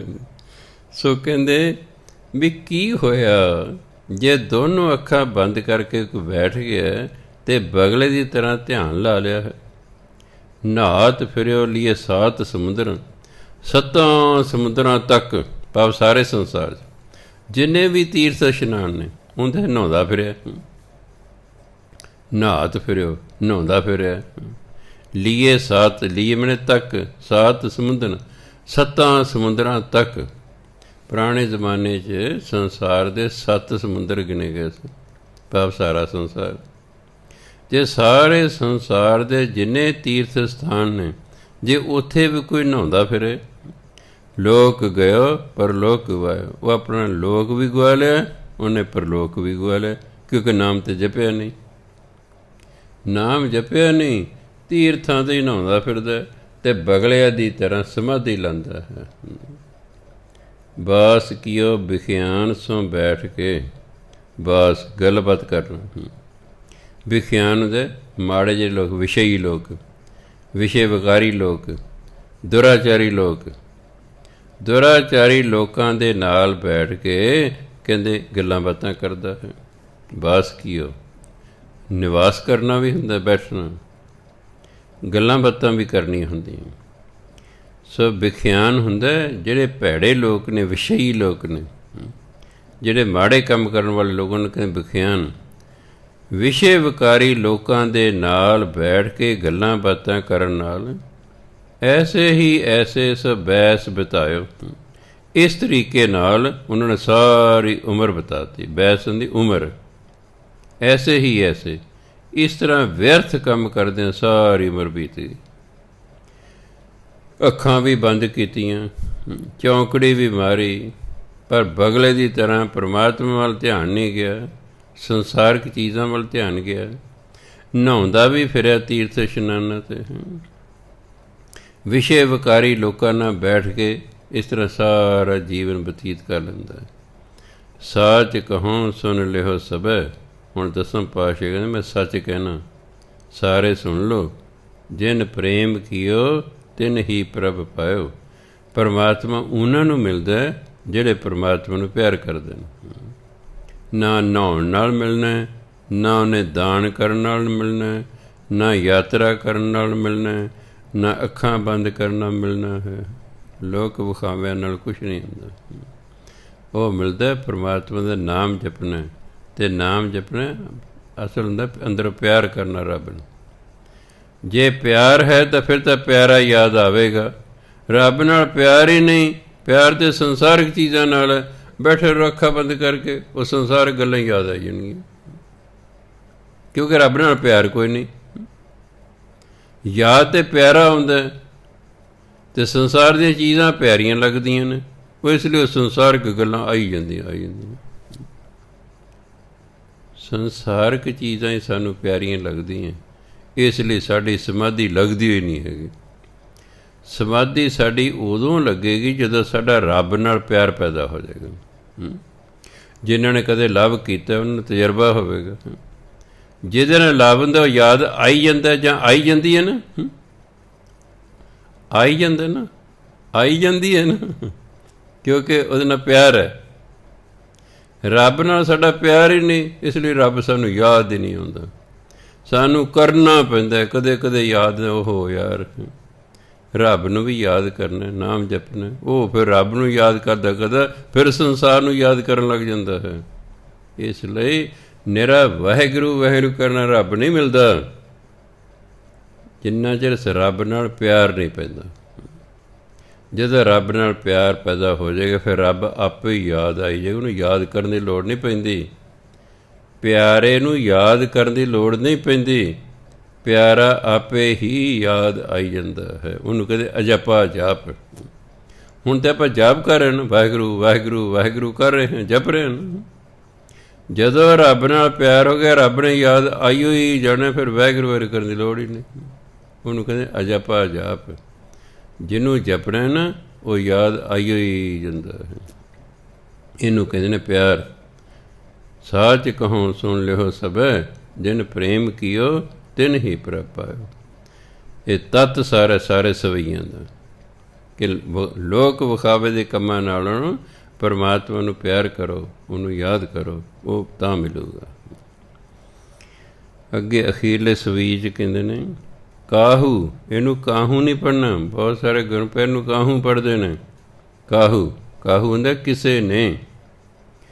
ਕਾਹੂ ਲੈ ਪਾਹਨ ਪੂਜ ਧਰਿਓ ਸਿਰ, ਕਾਹੂ ਲੈ ਲਿੰਗ ਗਰੇ ਲਟਕਾਇਓ, ਕਾਹੂ ਲਖਿਓ ਹਰ ਅਵਾਚੀ ਦਿਸ਼ਾ ਮੈਂ, ਕਾਹੂ ਪਛਾ ਕੋ ਸੀਸ ਨਿਵਾਇਓ। ਇਹ ਪਛਾਂ ਨਹੀਂ ਪੜ੍ਹ ਦੇਣਾ, ਪਛਾ। ਪਛਾਂ ਤਾਂ ਹੁੰਦਾ ਪਿੱਛੇ, ਪਛਾ ਹੁੰਦਾ ਪੱਛਮ। ਪਛਾ ਮੈਨੇ ਪੱਛਮ। ਜੇ ਮੁਸਲਮਾਨ ਨੇ ਜਦੋਂ ਨਮਾਜ਼ ਪੜ੍ਹਦੇ ਨੇ ਪੱਛਮ ਵੱਲ ਨੂੰ ਮੂੰਹ ਕਰ ਲੈਂਦੇ ਨੇ, ਵੀ ਉਹਨਾਂ ਦਾ ਮੱਕਾ ਜਿਹੜਾ ਹੈ ਪੱਛਮ ਵਾਲੇ ਪਾਸੇ ਉਹ ਪਛਾ। ਕਾਹੂ ਪਛਾ ਕੋ ਸੀਸ ਨਿਵਾਇਓ, ਕੋ ਬੁਤਾਨ ਕੋ ਪੂਜਤ ਹੈ ਪਸ਼ੂ। ਇਹਨੂੰ ਪਸ ਨਹੀਂ ਪੜ੍ਹਨਾ, ਇਹ ਅਸਲ ਉਚਾਰਨ ਹੈ ਪਸ਼ੂ, ਸੱਸੇ ਨੌਕੜ। ਇਹਨੂੰ ਪਸ਼ੂ ਵੀ ਨਹੀਂ ਪੜ੍ਹਨਾ। ਪਸ਼ੂ ਤਾਂ ਹੁੰਦਾ ਜੇ ਸੱਸੇ ਨੂੰ ਦਲੈਂਕੜ ਹੋਣ। ਜੇ ਸੱਸੇ ਨੂੰ ਦਲੈਂਕੜ ਹੁੰਦੇ ਫਿਰ ਆਪਾਂ ਪੜ੍ਹਦੇ ਪਸ਼ੂ, ਸੱਸੇ ਦੇ ਪੈਰ 'ਚ ਬਿੰਦੀ ਲਾ ਕੇ ਪੜ੍ਹਦੇ। ਇਹ ਪੁਰਾਤਨ ਹਿੰਦੀ ਹੈ ਪਸ਼ੂ। ਪਸ ਕੋਈ ਸ਼ਬਦ ਹੀ ਨਹੀਂ ਹੈ। ਭਾਵੇਂ ਗੁਰਬਾਣੀ ਦੇ ਨਿਯਮ ਅਨੁਸਾਰ ਜਿਹੜਾ ਨਾਉਨ ਹੁੰਦਾ ਨਾ, ਨਾਮ ਜਿਹਨੂੰ ਕਹਿੰਦੇ ਨੇ, ਉਹਦੇ ਅਖੀਰਲੇ ਅੱਖਰ ਨੂੰ ਲੱਗਾ ਹੋਇਆ ਔਂਕੜ ਨਹੀਂ ਬੋਲਦਾ, ਪਰ ਪਸ ਸ਼ਬਦ ਹੀ ਕੋਈ ਨਹੀਂ। ਸ਼ਬਦ ਹੈ ਪਸ਼ੂ। ਕੋ ਬੁਤਾਨ ਕੋ ਪੂਜਤ ਹੈ ਪਸ਼ੂ, ਕੋ ਮ੍ਰਿਤਾਨ ਕੋ ਪੂਜਨ ਧਾਇਓ, ਕੂਰ ਕਿਰਿਆ ਉਰਜੋ ਸਭ ਹੀ ਜਗ, ਸ਼੍ਰੀ ਭਗਵਾਨ ਕੋ ਭੇਦ ਨ ਪਾਇਓ। ਕਾਹੂ ਮੈਨੇ ਕਿਸੇ ਨੇ, ਪਾਹਨ ਦਾ ਸਾਲਗ੍ਰਾਮ ਪੱਥਰ। ਪੱਥਰ ਕਾਹੂ ਲੈ ਪਾਹਨ ਪੂਜ ਧਰਿਓ ਸਿਰ। ਕਿਸੇ ਨੇ ਪੱਥਰ ਲਿਆ ਪੂਜਣ ਲਈ, ਉਹਦੇ ਅੱਗੇ ਮੱਥਾ ਟੇਕਦਾ। ਧਰਿਓ ਸਿਰ, ਅੱਗੇ ਮੱਥਾ ਟੇਕਣਾ। ਪੱਥਰ ਲਿਆ, ਉਹਨੂੰ ਆਪ ਹੀ ਭਗਵਾਨ ਸਮਝੀ ਜਾਂਦਾ, ਉਹਦੇ ਅੱਗੇ ਮੱਥਾ ਟੇਕੀ ਜਾਂਦਾ ਹੈ। ਉਹਨੂੰ ਮੱਥਾ ਟੇਕੀ ਜਾਂਦਾ, ਭਗਵਾਨ ਸਮਝ ਕੇ। ਮੈਂ ਆਪ ਹੀ ਤਸਵੀਰ ਬਣਾਵਾਂ, ਫਿਰ ਤਸਵੀਰ ਦੇ ਅੱਗੇ ਮੱਥਾ ਟੇਕੀ ਜਾਵਾਂ, ਵੀ ਤੇਰੀ ਹੀ ਬਣਾਈ ਹੋਈ ਹੈ, ਇਹ ਤੇਰੀ ਹੀ ਬਣਾਈ ਹੋਈ ਹੈ। ਆਹ ਮੂਰਤੀਆਂ ਬਣਾਉਣ ਵਾਲੇ ਸੜਕ 'ਤੇ ਕਿੰਨੀਆਂ ਮੂਰਤੀਆਂ ਬਣਾ ਰੱਖ ਦਿੰਦੇ ਨੇ। ਕੀ ਉਹ ਮੂਰਤੀ ਉਹਨਾਂ ਤੋਂ ਵੱਡੀ ਹੋ ਗਈ ਹੈ? ਉਹਨੇ ਬਣਾਈ ਹੈ ਨਾ। ਮੇਰੀ ਬਣਾਈ ਹੋਈ ਚੀਜ਼ ਮੇਰੇ ਤੋਂ ਵੱਡੀ ਨਹੀਂ ਹੋ ਸਕਦੀ, ਪਰ ਅਸੀਂ ਉਹਨੂੰ ਵੱਡੀ ਸਮਝ ਕੇ ਫਿਰ ਉਹਨੂੰ ਪੂਜਣਾ ਸ਼ੁਰੂ ਕਰ ਦੇਣਾ। ਮੈਂ ਆਪ ਹੀ ਬਣਾਵਾਂ ਅਤੇ ਫਿਰ ਆਪ ਹੀ ਉਹਨੂੰ ਪੂਜਣ ਲੱਗ ਜਾ। ਇਸ ਲਈ ਕਾਹੂ ਲੈ ਪਾਹਨ ਪੂਜ ਧਰਿਓ ਸਿਰ। ਕਿਸੇ ਨੇ ਪੱਥਰ ਲੈ ਕੇ ਉਹਨੂੰ ਪੂਜਣ ਲਈ ਉਹਦੇ ਅੱਗੇ ਧਰਿਓ ਸਿਰ, ਉਹਦੇ ਅੱਗੇ ਮੱਥਾ ਟੇਕਦਾ। ਕਾਹੂ ਲੈ ਲਿੰਗ ਗਰੇ ਲਟਕਾਇਓ। ਲਿੰਗ ਉਹਦੇ ਸ਼ਿਵਲਿੰਗ। ਸ਼ਿਵਲਿੰਗ ਕਈਆਂ ਨੇ ਜਿਵੇਂ ਆਪਣੇ ਗੁਰੂ ਦੀ ਫੋਟੋ ਜਿਹੜੀ ਗਲ 'ਚ ਪਾਈ ਹੁੰਦੀ ਹੈ ਤਵੀਤ ਦੀ ਤਰ੍ਹਾਂ, ਕਈਆਂ ਨੇ ਸ਼ਿਵਲਿੰਗ ਪਾਇਆ ਹੁੰਦਾ ਗਲੇ 'ਚ। ਕਾਹੂ ਲੈ ਲਿੰਗ ਗਰੇ ਲਟਕਾਇਓ, ਅਤੇ ਕਿਸੇ ਨੇ ਸ਼ਿਵਲਿੰਗ ਗਲੇ 'ਚ ਪਾ ਲਿਆ। ਗਰੇ ਮੈਨੇ ਗਲੇ ਵਿੱਚ ਲਟਕਾ ਲਿਆ, ਪਾ ਲਿਆ। ਕਾਹੂ ਲਖਿਓ ਹਰ ਅਵਾਚੀ ਦਿਸ਼ਾ ਮੈਂ। ਕੋਈ ਸਮਝਦਾ ਪਰਮਾਤਮਾ ਦੱਖਣ ਵਾਲੇ ਪਾਸੇ ਨੇ। ਅਵਾਚੀ ਮੈਨੇ ਦੱਖਣ, ਭਾਵ ਜਗਨਨਾਥਪੁਰੀ। ਭਾਰਤ ਦੇ ਦੱਖਣ 'ਚ ਕਿਹੜਾ ਜਗ੍ਹਾ ਹੈ? ਜਗਨਨਾਥਪੁਰੀ। ਕਈ ਸਮਝਦੇ ਨੇ ਪਰਮਾਤਮਾ ਉੱਥੇ ਜਗਨਨਾਥਪੁਰੀ 'ਚ ਰਹਿੰਦਾ, ਦੱਖਣ 'ਚ ਰਹਿੰਦਾ। ਲਖਿਓ ਹੁੰਦਾ ਸਮਝਣਾ, ਕਾਹੂ ਲਖਿਓ ਹਰ ਅਵਾਚੀ ਦਿਸ਼ਾ ਮੈਂ। ਅਤੇ ਕਿਸੇ ਨੇ ਸਮਝ ਲਿਆ ਕਿ ਪਰਮਾਤਮਾ ਦੱਖਣ ਦੀ ਦਿਸ਼ਾ ਵਿੱਚ ਰਹਿੰਦਾ ਹੈ। ਕਾਹੂ ਪਛਾ ਕੋ ਸੀਸ ਨਵਾਇਓ, ਅਤੇ ਕਿਸੇ ਨੇ ਪੱਛਮ ਵੱਲ ਨੂੰ ਸਿਰ ਨਵਾਤਾ ਵੀ ਪਰਮਾਤਮਾ ਜਿਹੜਾ ਹੈ ਮੱਕੇ ਰਹਿੰਦਾ ਹੈ, ਕਿਸੇ ਨੇ ਉੱਧਰ ਨੂੰ ਸਿਰ ਨਵਾਤਾ। ਕੋ ਬਤਾਨ ਕੋ ਪੂਜਤ ਹੈ ਪਸ਼ੂ, ਪਸ਼ੂ ਮੈਨੇ ਮੂਰਖ। ਇੱਕ ਪਸ਼ੂ ਡੰਗਰ ਹੁੰਦਾ ਹੈ, ਇੱਥੇ ਪਾ ਮੂਰਖ ਹੈ। ਅਤੇ ਕੋਈ ਬੁੱਤਾਂ ਨੂੰ ਪੂਜੀ ਜਾ ਰਿਹਾ ਹੈ, ਕੋਈ ਮੂਰਖ ਬੁੱਤਾਂ ਨੂੰ ਪੂਜੀ ਜਾ ਰਿਹਾ ਹੈ। ਕੋ ਮਿਰਤਾਨ ਕੋ ਪੂਜਣ, ਤਾਂ ਮਿਰਤਾਨ ਦੇ ਮੁਰਦੇ ਭਾਵ ਕਬਰਾਂ, ਕੋਈ ਕਬਰਾਂ ਨੂੰ ਹੀ ਪੂਜੀ ਜਾਂਦਾ ਹੈ। ਮੜੀਆਂ ਮਸਾਣਾਂ ਨੂੰ ਹੀ ਪੂਜੀ ਜਾਂਦਾ ਹੈ। ਆਪ ਹੀ ਘਰ 'ਚ ਵੱਡੇ ਦੀ ਯਾਦਗਾਰ ਬਣਾ ਕੇ ਉਹਨੂੰ ਦੀਵਾ ਜਲਾਈ ਜਾਂਦਾ ਹੈ, ਆਪ ਪੂਜੀ ਜਾਂਦਾ ਹੈ। ਮਿਰਤਾਨ ਹੁੰਦਾ ਮੁਰਦੇ ਭਾਵ ਕਬਰਾਂ, ਜਿੱਥੇ ਮੁਰਦੇ ਦੱਬੇ ਜਾਂਦੇ ਨੇ। ਕੋਈ ਦਰਗਾਹ ਨੂੰ ਪੂਜੀ ਜਾਂਦਾ ਹੈ, ਕੋਈ ਕਬਰਾਂ ਨੂੰ ਪੂਜੀ ਜਾਂਦਾ ਹੈ, ਕੋਈ ਮੂਰਤੀਆਂ ਨੂੰ ਪੂਜੀ ਜਾਂਦਾ ਹੈ, ਕੋਈ ਪੱਥਰ ਨੂੰ ਪੂਜੀ ਜਾਂਦਾ ਹੈ। ਕੋਈ ਸਮਝਦਾ ਪਰਮਾਤਮਾ ਦੱਖਣ ਵਾਲੇ ਪਾਸੇ, ਕੋਈ ਸਮਝਦਾ ਪੱਛਮ ਵਾਲੇ ਪਾਸੇ ਹੈ। ਪਰਮਾਤਮਾ ਦੇ ਸਾਰੇ ਪਾਸੇ ਹੀ ਹੈ। ਸੋ ਮਨੁੱਖ ਅਗਿਆਨੀ ਹੈ। ਦਸਮ ਪਾਤਸ਼ਾਹ ਕਹਿੰਦੇ ਇਹ ਕੋਈ ਬੁੱਤਾਂ ਨੂੰ ਪੂਜ ਰਿਹਾ ਅਤੇ ਕੋਈ ਮੁਰਦਿਆਂ ਨੂੰ ਪੂਜੀ ਜਾ ਰਿਹਾ ਹੈ। ਕੂਰ ਕਿਰਿਆ, ਕੂਰ ਮਨੇ ਕੂੜ, ਵਿਅਰਥ, ਕਿਰਿਆ ਮਨੇ ਕੰਮ। ਉਰਜੋ ਸਭੀ ਜਗ, ਸਾਰਾ ਸੰਸਾਰ ਵਿਅਰਥ ਕੰਮਾਂ 'ਚ ਉਲਝਿਆ ਹੋਇਆ ਹੈ। ਇਹੋ ਜਿਹੇ ਕੰਮਾਂ 'ਚ ਹੀ ਲੱਗੇ ਨੇ। ਆਏ ਸੀ ਪਰਮਾਤਮਾ ਦਾ ਨਾਮ ਜਪਣ, ਲੱਗੇ ਰਹੇ ਇਹਨਾਂ ਕੰਮਾਂ 'ਚ। ਜਿਹੜਾ ਸੌਖਾ ਢੰਗ ਹੈ ਗੁਰੂਆਂ ਨੇ ਕੱਢਿਆ ਹੈ, ਉਹ ਬੰਦਾ ਅਪਣਾਉਂਦਾ ਨਹੀਂ ਹੈਗਾ। ਆ ਕਿੰਨੇ ਸਿੱਖ ਨੇ, ਇਹ ਗੁਰੂ ਨੂੰ ਨਹੀਂ ਪੁੱਛਦੇ, ਰੱਬ ਨੂੰ ਨਹੀਂ ਪੁੱਛਦੇ, ਪਰ ਕਿੱਥੇ ਕਿੱਥੇ ਫਿਰੀ ਜਾਂਦੇ ਨੇ, ਕਿਤੇ ਫਿਰੀ ਜਾਂਦੇ। ਵੀ ਭਲੇ ਮਾਨਸੋ, ਤੁਸੀਂ ਭਜਨ ਬੰਦਗੀ ਕਰੋ, ਭਟਕਣ ਦੀ ਕੀ ਲੋੜ ਹੈ? ਤੁਹਾਡੇ ਕੋਲ ਬਾਣੀ ਹੈ, ਤੁਹਾਡੇ ਕੋਲ ਗੁਰਮੰਤਰ ਹੈ, ਜਾਪ ਕਰੋ, ਮੌਜਾਂ ਕਰੋ, ਕਿਤੇ ਭਟਕਣ ਦੀ ਲੋੜ ਨਹੀਂ। ਜਿੱਥੇ ਵੀ ਹੈ ਉੱਥੇ ਹੀ ਠੀਕ ਹੈ। ਜਿੱਥੇ ਵੀ ਤੁਸੀਂ ਆ ਪਰਮਾਤਮਾ ਤਾਂ ਉੱਥੇ ਹੀ ਹੈ, ਉਹ ਤਾਂ ਉੱਥੇ ਹੀ ਹੈ, ਉਹ ਤਾਂ ਤੁਹਾਡੇ ਅੰਦਰ ਹੈ। ਕਿੱਥੇ ਜਾਓਗੇ? ਕਿਤੇ ਜਾਣ ਦੀ ਲੋੜ ਹੀ ਨਹੀਂ। ਪਰਮਾਤਮਾ ਅੰਦਰ ਹੈ, ਗੁਪਤ ਰੂਪ 'ਚ ਹੈ, ਉਹਨੂੰ ਪ੍ਰਗਟ ਕਰਨਾ ਬਸ। ਅਸੀਂ ਪਰਮਾਤਮਾ ਸਾਡੇ ਅੰਦਰ ਹੀ ਹੈ, ਉਹ ਗੁਪਤ ਰੂਪ ਵਿੱਚ ਹੈ, ਬਸ ਉਹਨੂੰ ਅਸੀਂ ਪ੍ਰਗਟ ਕਰਨਾ ਹੈ। ਉਹ ਸ਼ੁਭ ਕਰਮ ਕਰਕੇ ਅਤੇ ਨਾਮ ਜਪ ਕੇ ਪ੍ਰਗਟ ਹੁੰਦਾ। ਬਸ ਜਦੋਂ ਪਰਮਾਤਮਾ ਨੂੰ ਪ੍ਰਗਟ ਕਰ ਲਿਆ, ਬਸ ਤੁਹਾਡੀ ਬੱਲੇ ਬੱਲੇ ਬੱਲੇ ਬੱਲੇ। ਬਸ ਜੀਵਨ ਦਾ ਉਦੇਸ਼ ਹੀ ਉਸ ਨੂੰ ਪ੍ਰਗਟ ਕਰਨਾ ਹੈ। ਜਦੋਂ ਪਰਮਾਤਮਾ ਹੀ ਪ੍ਰਗਟ ਹੋ ਗਿਆ ਤਾਂ ਬਸ ਫਿਰ ਤੁਹਾਡੇ ਕੋਲ ਸੰਸਾਰ ਦੀ ਹਰ ਇੱਕ ਚੀਜ਼ ਆਪਣੇ ਆਪ ਹੀ ਆ ਜਾਏਗੀ, ਕਿਉਂਕਿ ਉਹਦੇ ਦਾਤਾ ਹੈ। ਉਹ ਤਾਂ ਦਾਤਾ ਹੈ। ਜਿੱਥੇ ਦਾਤਾ ਹੋਏਗਾ, ਦਾਤਾ ਆਪਣੇ ਆਪ ਆ ਜਾਣਗੀਆਂ। ਅਜੇ ਤੱਕ ਸਾਨੂੰ ਇਹ ਵਿਸ਼ਵਾਸ ਨਹੀਂ ਆ ਰਿਹਾ। ਅਸੀਂ ਦਾਤਾਂ ਦੇ ਮਗਰ ਹੀ ਭੱਜੇ ਫਿਰਦੇ ਹਾਂ ਸਾਰੀ ਉਮਰ। ਦਾਤਾ ਨੂੰ ਤਾਂ ਯਾਦ ਹੀ ਨਹੀਂ ਕਰਦੇ। ਸਿਮਰਨ ਕਰਦੇ ਤਾਂ ਵੀ ਦਾਤ ਹੀ ਯਾਦ ਆਈ ਜਾਂਦੀ ਹੈ। ਦਾਤ ਹੀ ਯਾਦ, ਦਾਤਾ ਨਹੀਂ ਯਾਦ ਹੁੰਦਾ। ਇਸ ਲਈ ਜਿਹੜਾ ਦਾਤਾਂ ਦਿੰਦਾ ਹੈ ਉਹਨੂੰ ਯਾਦ ਕਰਨਾ ਚਾਹੀਦਾ ਹੈ। ਕੂਰ ਕਿਰਿਆ ਉਰਜੋ ਸਭ ਹੀ ਜਗ, ਸਾਰਾ ਸੰਸਾਰ ਇਹਨਾਂ ਵਿਅਰਥ ਕੰਮਾਂ 'ਚ ਉਲਝਿਆ ਹੋਇਆ ਹੈ। ਸ਼੍ਰੀ ਭਗਵਾਨ ਕੋ ਭੇਦ ਨਾ ਪਾਇਓ, ਉਹਨਾਂ ਨੂੰ ਪਰਮਾਤਮਾ ਦੀ ਪ੍ਰਾਪਤੀ ਦਾ ਭੇਦ ਹੀ ਨਹੀਂ ਲੱਭਾ ਵੀ ਪਰਮਾਤਮਾ ਨੂੰ ਮਿਲਣਾ ਕਿਵੇਂ ਹੈ। ਅਤੇ ਦਸਮ ਪਾਤਸ਼ਾਹ ਦੇ ਸਾਚ ਕਹੂੰ ਸੁਣ ਲਿਓ ਸਭੈ, ਜਿਨ ਪ੍ਰੇਮ ਕੀਓ ਤਿਨ ਹੀ ਪ੍ਰਭ ਪਾਇਓ। ਆ ਸਾਰੀ ਭਜਨ ਬੰਦਗੀ ਪਰਮਾਤਮਾ ਨਾਲ ਪਿਆਰ ਪੈਦਾ ਕਰਨ ਲਈ ਹੈ। ਜੇ ਪਾਠ ਕਰਕੇ, ਸਿਮਰਨ ਕਰਕੇ, ਸਤਸੰਗ ਕਰਕੇ ਰੱਬ ਨਾਲ ਪਿਆਰ ਹੀ ਨਹੀਂ ਪੈਦਾ ਹੋ ਰਿਹਾ, ਰੱਬ ਯਾਦ ਹੀ ਨਹੀਂ ਆ ਰਿਹਾ, ਫਿਰ ਸਾਡੀ ਗੱਲ ਨਹੀਂ ਬਣਨੀ, ਸਾਡੀ ਗੱਲ ਨਹੀਂ ਬਣਨੀ। ਸਤ ਸੰਗਤ ਦਾ, ਬਾਣੀ ਪੜ੍ਹਨ ਦਾ, ਨਾਮ ਜਪਣ ਦਾ ਉਦੇਸ਼ ਹੀ ਆਹੀ ਹੈ ਕਿ ਸਾਡਾ ਰੱਬ ਨਾਲ ਕਿਤੇ ਪਿਆਰ ਪੈਦਾ ਹੋ ਜਾਏ। ਜਦੋਂ ਉਹਦੇ ਨਾਲ ਪਿਆਰ ਪੈਦਾ ਹੋਏਗਾ ਫਿਰ ਹੀ ਉਹ ਮਿਲੇਗਾ।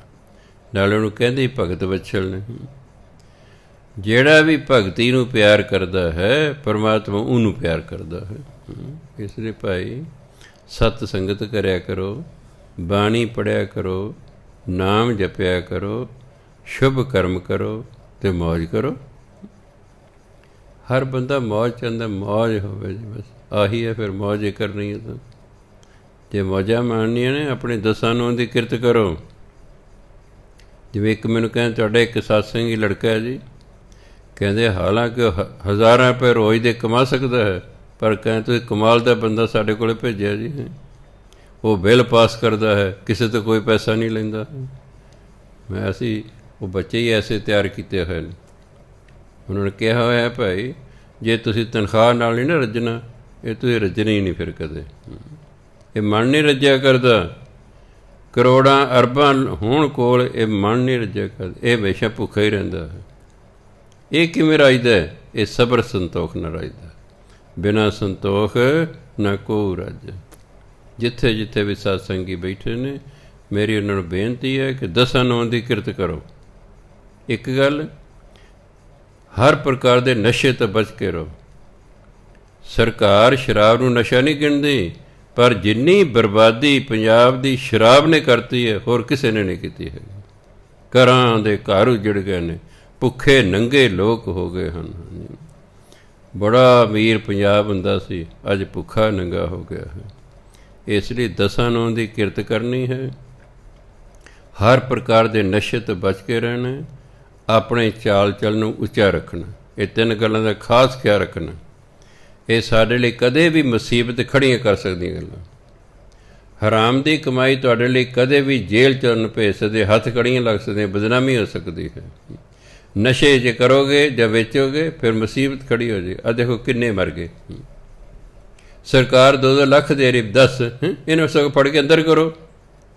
ਬਈ ਜਦੋਂ ਸ਼ਰਾਬ ਠੇਕਿਆਂ 'ਤੇ ਮਿਲਦੀ ਹੈ, ਤੁਸੀਂ ਦੇਸੀ ਕਿਉਂ ਪੀਂਦੇ ਹੋ ਬਈ? ਬਜਾਏ ਉਹਨਾਂ ਦੀ ਸਹਾਇਤਾ ਕਰਨ, ਸਗੋਂ ਉਹਨਾਂ ਦੇ ਮੁਕੱਦਮਾ ਚਲਾਉਣਾ ਚਾਹੀਦਾ ਬਈ ਹਾਂ ਪਤੀ ਸਾਨੂੰ ਤਾਂ ਹੁਣ ਲੱਗਿਆ ਤੁਸੀਂ ਦੇਸੀ ਪੀਂਦੇ ਹੋ। ਜਿਸੇ ਠੇਕੇ ਕੋਲ ਉੱਥੇ ਕਿਹੜੇ ਪੀਂਦੇ? ਦੇਸੀ ਪੀਂਦੇ ਤੁਸੀਂ, ਸਗੋਂ ਉਹਨਾਂ ਦੀ ਉਲਟਾ ਸਹਾਇਤਾ ਕਰਦੇ ਨੇ। ਨਸ਼ਿਆਂ ਤੋਂ ਬਚ ਕੇ ਰਹਿਣਾ, ਦਸਾਂ ਨੌਂ ਦੀ ਕਿਰਤ ਕਰਨੀ ਹੈ, ਆਪਣਾ ਚਾਲ ਚੱਲ ਉੱਚਾ ਰੱਖਣਾ, ਨਾਲ ਭਜਨ ਬੰਦਗੀ ਕਰਨੀ ਹੈ, ਬਸ ਮੌਜਾਂ ਕਰੋ। ਹੋਰ ਉੱਥੇ ਕੀ ਹੈ? ਜਿਹੜੇ ਲੋਕ ਦਸਾਂ ਨੌਂ ਦੀ ਕਿਰਤ ਕਰਦੇ ਨਾ, ਇੱਕ ਨਸ਼ੇ ਨਹੀਂ ਕਰਦੇ, 2 ਅਤੇ ਤੀਜਾ ਚਾਲ ਚੱਲ ਉੱਚਾ ਰੱਖਦੇ ਨੇ, ਉਹ ਨਹੀਂ ਜੇਲ੍ਹਾਂ 'ਚ ਜਾਂਦੇ। ਨਹੀਂ ਤਾਂ ਵੱਡੇ ਵੱਡੇ ਜੇਲ੍ਹਾਂ 'ਚ ਬੈਠੇ ਨੇ, ਇਹ ਤਿੰਨਾਂ ਕਾਰਨਾਂ ਕਰਕੇ ਬੈਠੇ ਨੇ। ਕੋਈ ਰਿਸ਼ਵਤ ਲੈਂਦਾ ਫੜਿਆ ਗਿਆ, ਚੱਲ ਬਈ। ਕੋਈ ਨਸ਼ੇ ਵੇਚਦਾ ਕਰਦਾ ਫੜਿਆ, ਚੱਲ ਬਈ ਅੰਦਰ। ਅਤੇ ਕੋਈ ਬਲਾਤਕਾਰ ਕਰਦਾ ਫੜਿਆ, ਚੱਲ ਬਈ ਅੰਦਰ। ਇਹ ਤਿੰਨ ਗੱਲਾਂ ਦਾ ਖਾਸ ਤੌਰ 'ਤੇ ਬਚ ਕੇ ਰਹਿਣਾ। ਹਰਾਮ ਦੀ ਕਮਾਈ 1, ਨਸ਼ੇ 2 ਅਤੇ ਦੁਰਾਚਾਰ। ਆਪਣੇ ਚਾਲ ਚੱਲ ਨੂੰ ਉੱਚਾ ਰੱਖਣਾ, 3 ਗੱਲਾਂ ਦਾ ਖਿਆਲ ਰੱਖਣਾ। ਚੌਥਾ, ਬਾਣੀ ਪੜ੍ਹੋ, ਨਾਮ ਜਪੋ, ਮੌਜ ਕਰੋ। ਵਾਹਿਗੁਰੂ ਜੀ ਕਾ ਖਾਲਸਾ, ਵਾਹਿਗੁਰੂ ਜੀ ਕੀ ਫਤਿਹ। ਕੱਲ੍ਹ ਨੂੰ ਫਿਰ ਚੌਪਈ ਸਾਹਿਬ ਦੀ ਕਥਾ ਵਾਰਤਾ ਸ਼ੁਰੂ ਹੋਵੇਗੀ। 3 ਬਾਣੀਆਂ ਨਿਤਨੇਮ ਦੀਆਂ ਪੂਰੀਆਂ ਹੋ ਗਈਆਂ ਨੇ, ਕੱਲ੍ਹ ਨੂੰ ਚੌਥੀ ਦੀ ਸ਼ੁਰੂ ਹੋਣੀ ਹੈ।